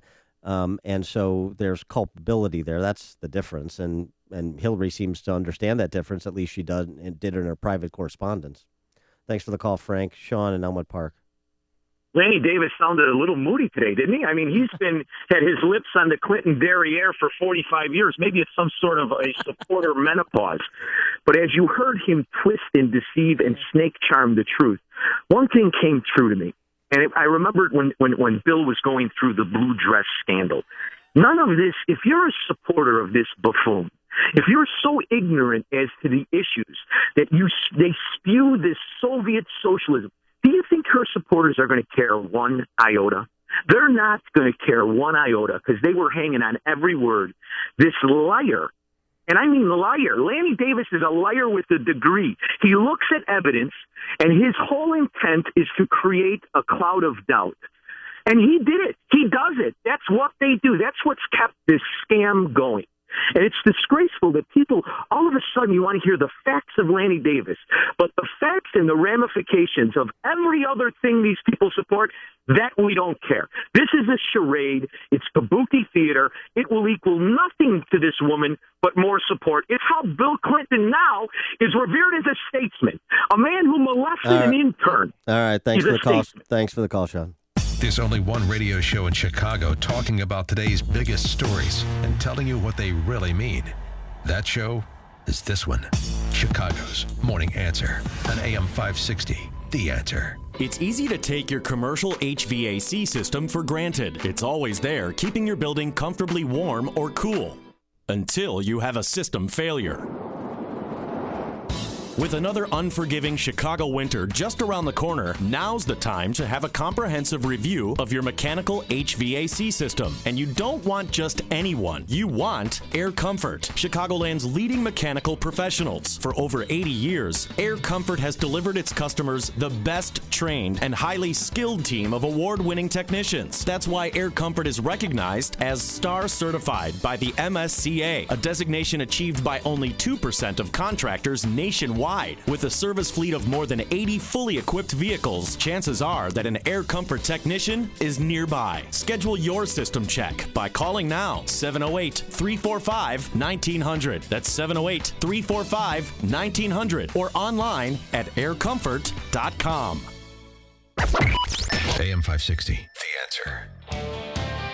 Coming up on Chicago's Morning All Answer. right, we're going to go from a spin master like Lanny Davis to substance. Robert Baer, former CIA case officer, joins us at 8:38 to talk Benghazi. And then also the perfect Halloween costume. I found one for you, Dan Proft. But first, let's go back into the newsroom. Now I want to know if you're going to have the courage to wear it. Let's first go back into the newsroom. Here is Mike Scott. Amy and Dan, good morning. 52 degrees, cloudy skies. Lincoln Chafee ending his Democratic presidential campaign after failing to gain traction against Hillary Clinton and Bernie Sanders.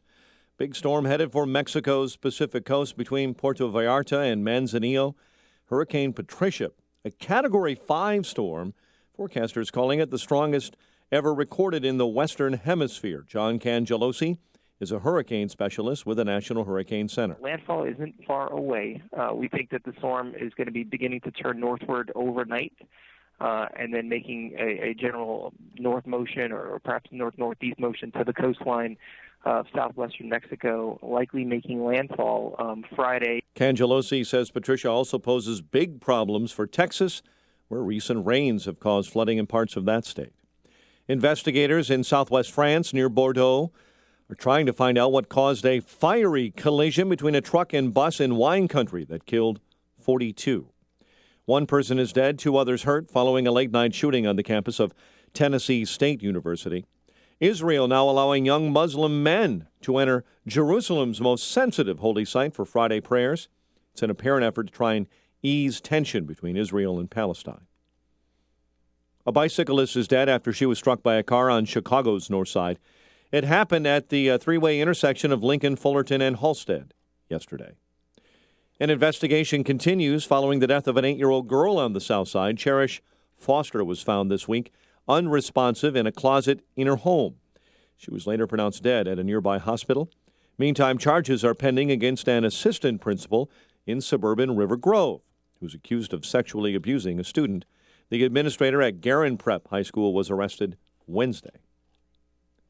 Chicago sports, Blackhawks over Florida 3-2. The News, a service of the Foundation for a Better Life.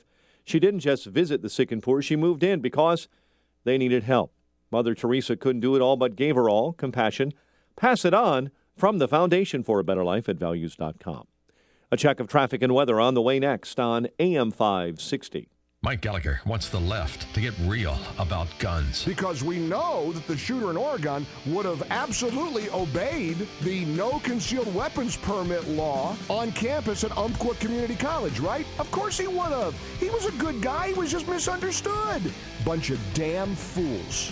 These people on the left aren't willing to have a serious conversation about guns. The Mike Gallagher Show, weekdays at 9, right before Dennis Prager at 11 on AM 560.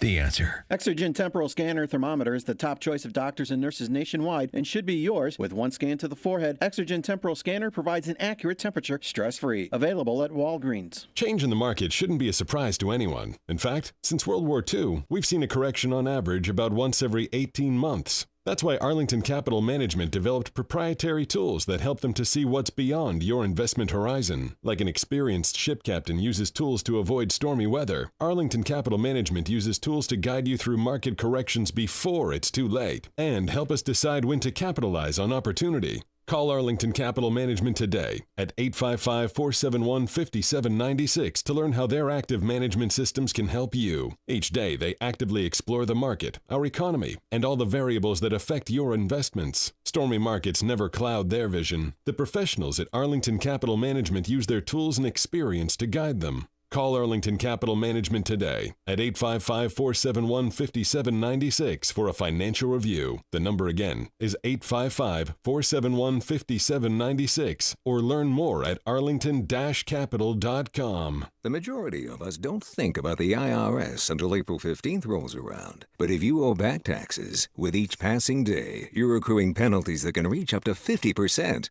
Joe had 4 years of unfiled and unpaid tax returns, and he had no way of paying back the IRS what they were claiming he owed. Joe called the Quick Reaction Team at Tax Defense Partners, and he worked with their team of attorneys, CPAs, and enrolled agents. They went after his penalties, and since he met the requirements for reasonable cause, they were able to negotiate with the IRS, saving Joe almost $40,000 in penalties. Now, and for a limited time, they have a special offer. If you hire them to resolve all your tax problems, they will go after your penalties at no cost. If you have a tax problem, now you know what to do. Hire Tax Defense Partners. Call them now at 800-684-7777. That's Tax Defense Partners at 800-684-7777. 800-684-7777. 8:36 is our time. Let's get an update on the roads in our ChicagoRadioDeals.com traffic center. Here's Jim Telemonte. Thanks, Mike. Inbound Kennedy at Belmont. There's a crash in the right lane. Delays start around Montrose. Continue pretty much into downtown Chicago. It's 41 minutes O'Hare to downtown. 31 from Montrose. 23 on the Express. Outbound 25 minutes to the airport. Slow Montrose to Sayre. The Edens is now delay-free both ways. Inbound Eisenhower, still heavy. In an hour and 2 minutes, Thorndale to downtown. 47 minutes from Manheim. Outbound, looking good. 29 minutes to Thorndale. Northbound I-55 near Cass, there's a crash. Then it's slow Harlem to Kedzie and Cermak to Lakeshore Drive. 48 minutes, 3:55 to the drive. Outbound 45. Ryan, 25 minutes, 95th to downtown. Northbound Tri-State heavy, Plainfield Road to 31st. With Reagan Tollway to North Avenue. Eastbound Adams Tollway a bit sluggish, 2-8 past Lee. Traffic answers when you need them most. I'm Jim Talamonte, AM 560, The Answer. Chicago's Morning Answer continues next. Your official Chicagoland weather forecast from the AirComfort.com Weather Center. Air Comfort, your commercial HVAC solution provider. Cloudy, breezy. Bit of rain this afternoon, high 64, and there probably will be rain on your high school football game tonight. Maybe a thunderstorm, too, low 60. 51 at O'Hare, winds out of the east at 10. Next news at 9. Chicago's Morning Answer with Dan and Amy continues next on AM 560, The Answer. This hourly segment is brought to you by HealthQuest Radio with Dr. David Kolbaba. HealthQuest Radio is heard Saturday mornings at 11 o'clock here on AM 560, The Answer. Hey, don't be caught without the facts. Listen to me, Sean Hannity, this afternoon at 2, right here on AM 560, The Answer.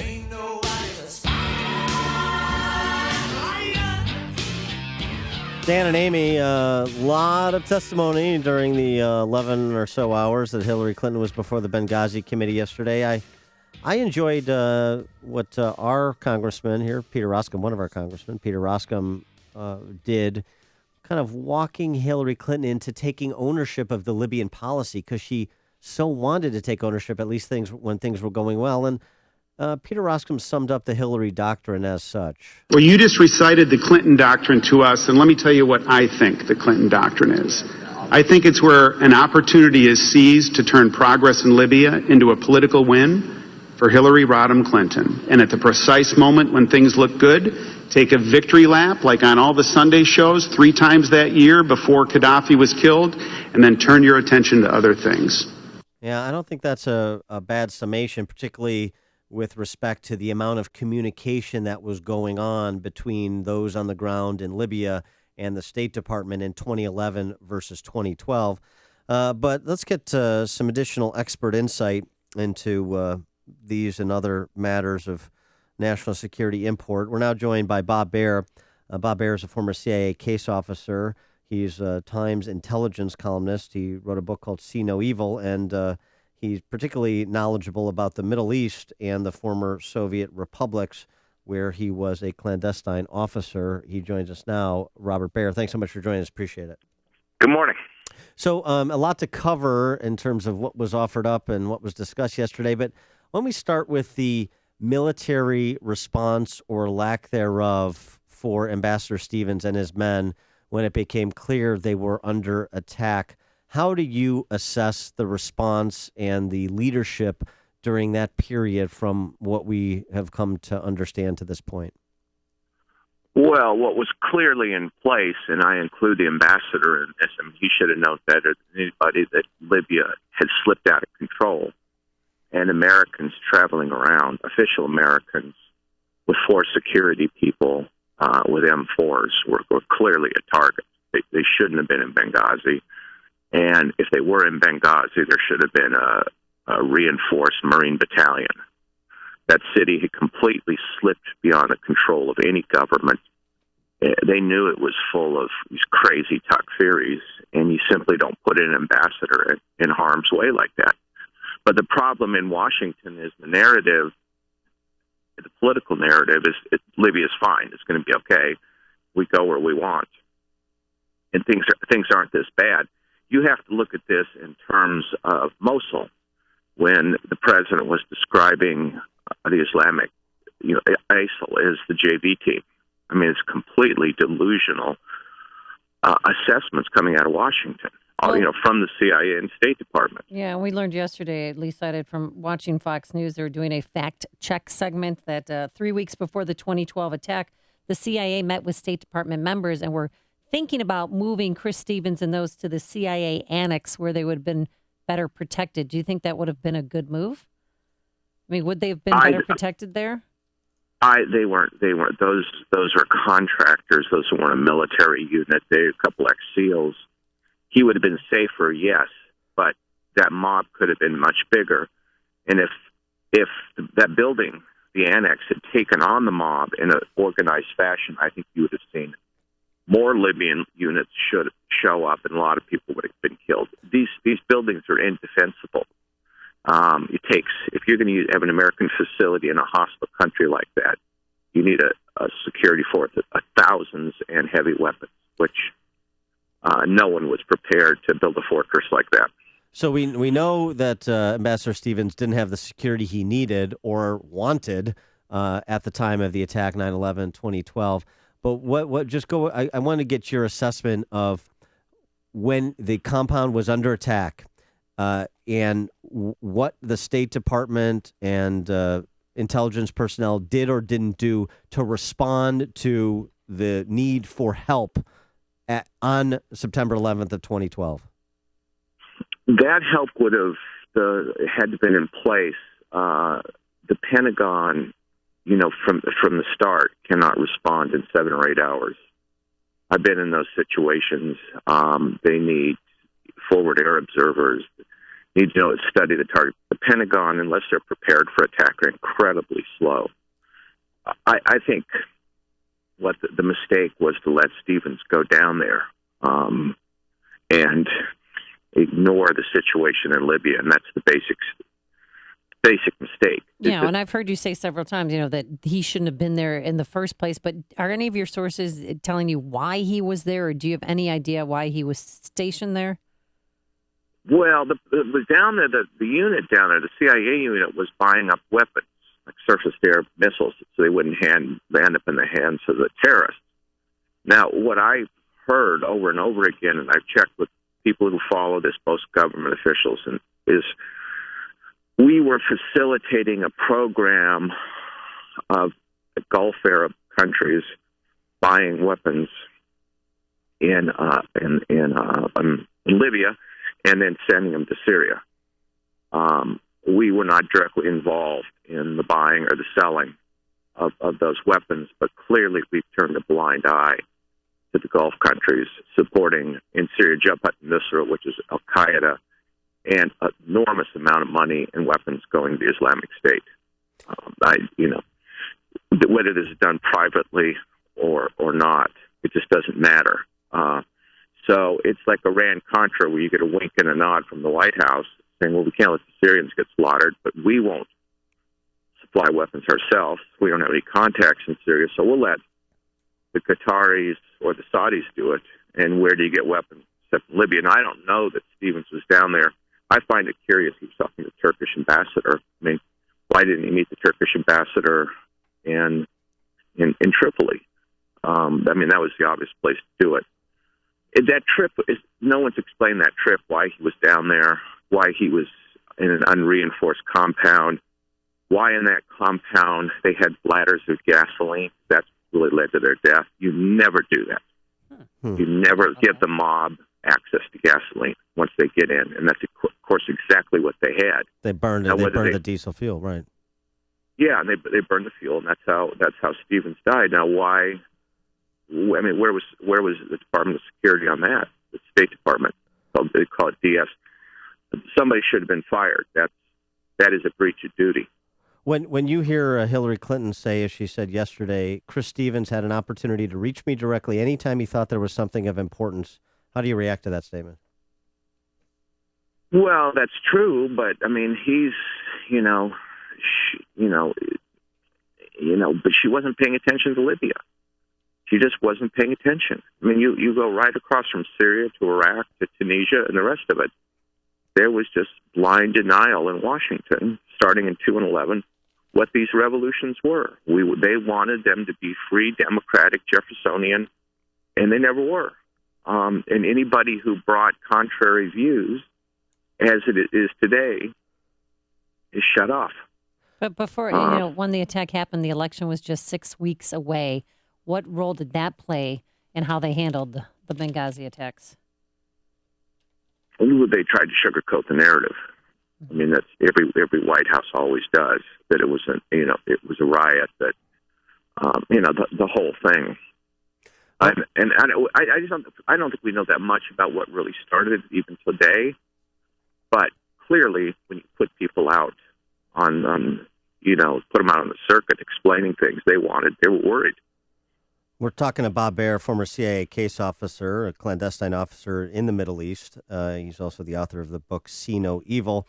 Bob, you have previously said, based on the information that has been unearthed by inspector generals in the intelligence community, that Hillary had classified information on her emails, satellite photography, and the like, that such a breach of security should disqualify someone from being the President of the United States. Anything she said yesterday change your opinion on that?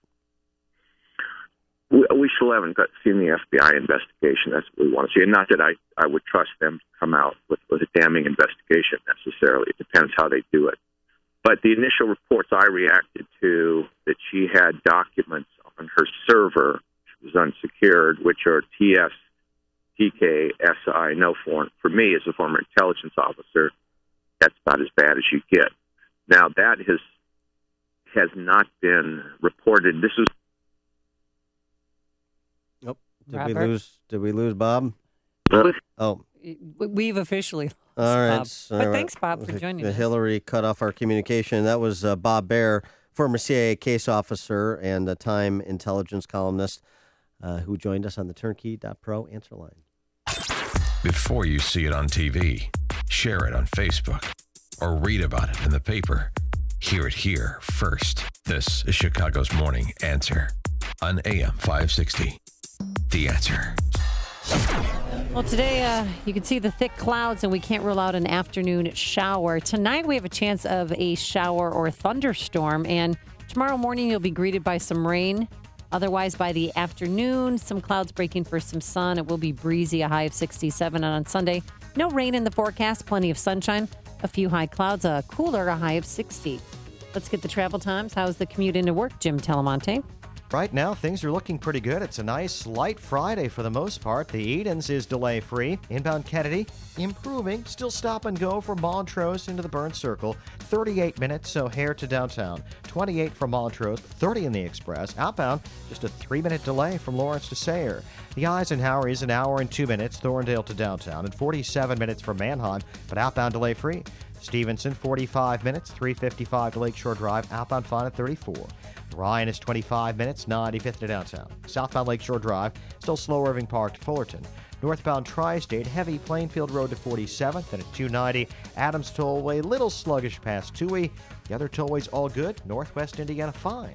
Jim Talamonte, ChicagoRadioDeals.com, Traffic Center. Thanks to MyPillow, I'm getting a great night's sleep, and so are many people. You know, thousands have purchased MyPillows and are getting the best sleep ever, and that still leaves thousands of you who haven't done it yet. What are you waiting for? A good night's sleep is so very, very important. MyPillow conforms to your neck and back. It helps if you have snoring problems, headaches, neck pain, insomnia, allergies.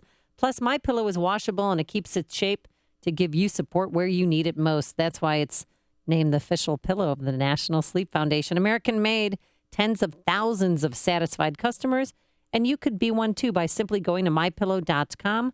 Type Amy, A-M-Y, in the promo code 2pillows for the price of one, or call this number, 800-489-0201. That's 800-489-0201. My name is Dr. Howard. I've recommended Balance of Nature for over 15 years because of the excellent results I see in my patients. Balance of Nature doesn't make any claims of treating or curing any particular disease, but I think the results speak for themselves. I hate veggies, so this was a perfect way to get vitamins and veggies that worked with my body. I do feel better, but as far as health-wise goes, I used to have to get up in the middle of the night to go to the bathroom. I'm not doing that anymore. The ringing in my ear is a lot less than what it used to be. Those are the two things right away that I noticed, and I'm not as hungry as I used to be also. When you can give your body a full variety of 31 different fruits and vegetables in their 100% natural, whole food form, you receive the unmatched balance of nutrition. Call toll-free 800-2468-751. That's 800-2468-751. Or go online to balanceofnature.com and be sure to enter promo code CHICAGO. You didn't build that. You don't pay your fair share. Who do you think you are? Ayn Rand knew exactly who you are. Rational, productive, independent. You You work hard and use your own judgment. You choose your career path, your lifestyle, your values. You're living the American dream. And now you see that there are people who want to take away what you've created and who will call their lust to loot a virtue. People who think the needs of others is a claim on your money, your work, your life. Well, how can you fight back? That's what they do at the Ayn Rand Institute. They look closely at public policy beyond sound bites and election cycles, at the fundamental moral ideas that frame crucial debates. They focus on reframing the issues in line with reason, egoism, and individual rights to life, liberty, property, and the pursuit of happiness.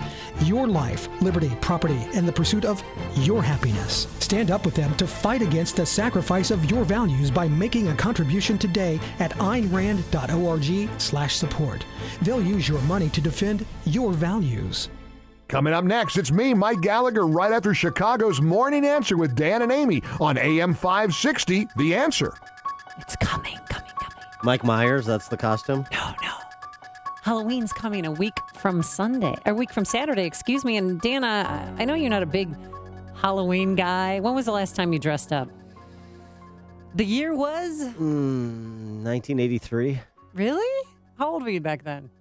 Because I don't do math on Fridays. I was 11. I think I went as Lamar Hoyt, if I'm not mistaken. You're so boring. Yes, well, I found the perfect Halloween costume for you.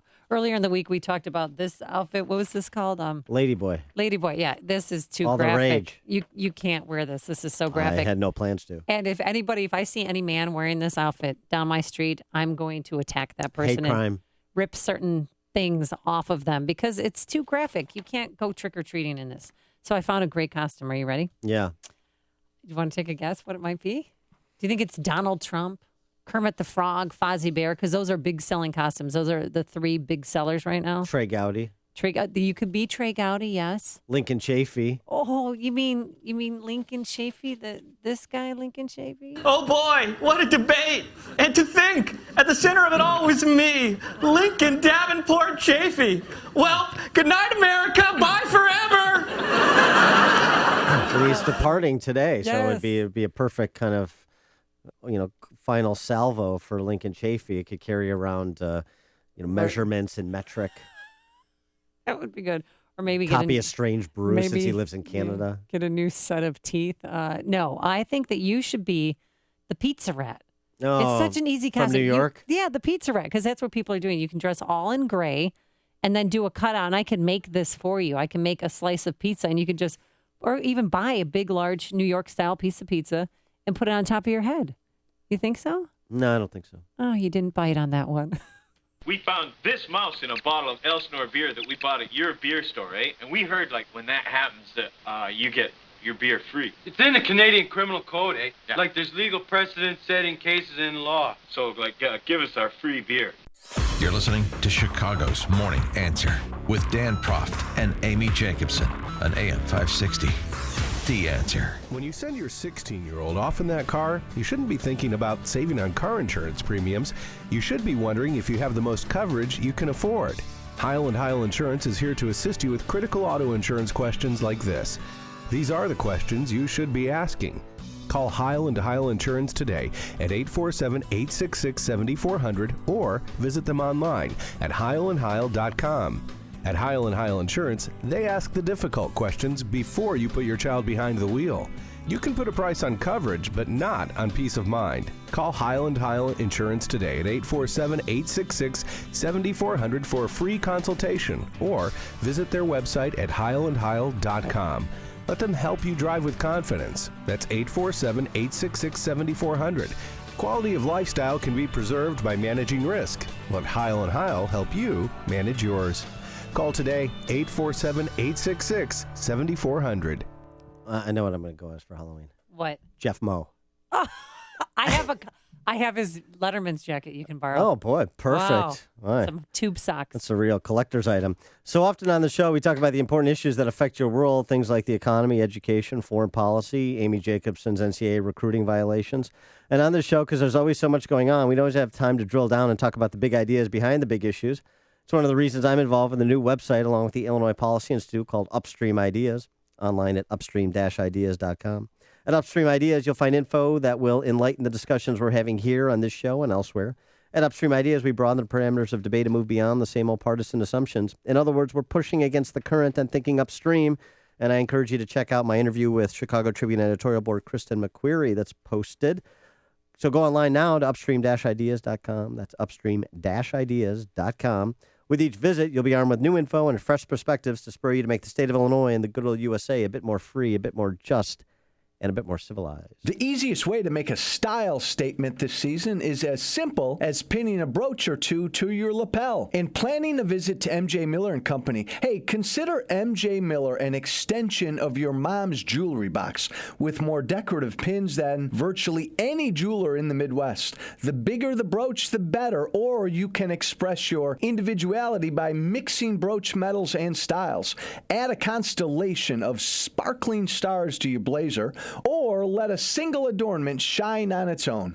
Accent the brooches already in your collection or start a new collection with help from MJ Miller & Company. MJ Miller is located at 123 West Main Street in downtown Barrington, next to Egg Harbor. They're open Monday through Thursday until 6, Saturday until 5, and every Thursday evening until 8. Call 847-381-7900 or visit mjmillerjewelers.com. MJ Miller & Company, your trusted family jeweler. Hi, folks. Joe Walsh here. I recently visited Precision Payroll of America in Oak Brook Terrace, Illinois. I'll tell you, I've been hearing Tom's ads for years, and to meet his team and spend a little time with them, I realized why their clients and employees stay together so long. I also didn't realize what great services they offer. Payroll processing, tax filing, time and attendance, and human resource consulting. Boy, we could all use help there with all these new and yet to be introduced regulations from healthcare to full-time equivalency. Precision Payroll of America has the right services and the right approach to help companies navigate these crazy times. For a service provider you can relate to and will look out for your best interests, call Tom at 630-242-1507. That's 630-242-1507. Also, visit precisionpayroll.com, but then pick up the phone and call Tom. He is sure to deliver great value and even better service. I'm going to give you his tearaways, too. Oh, Jeff Mose? Uh-huh. Oh, great. Make my costume authentic. I like Mike Scott's idea, too. Bernie Sanders T-shirt, go as a Northwestern professor. That's good.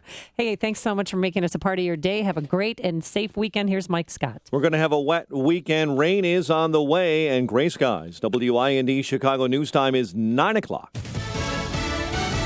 Fox News Radio. I'm Dave Anthony. Jim Webb exited stage left on Tuesday. Lincoln Chafee has just joined him, dropping out of the race.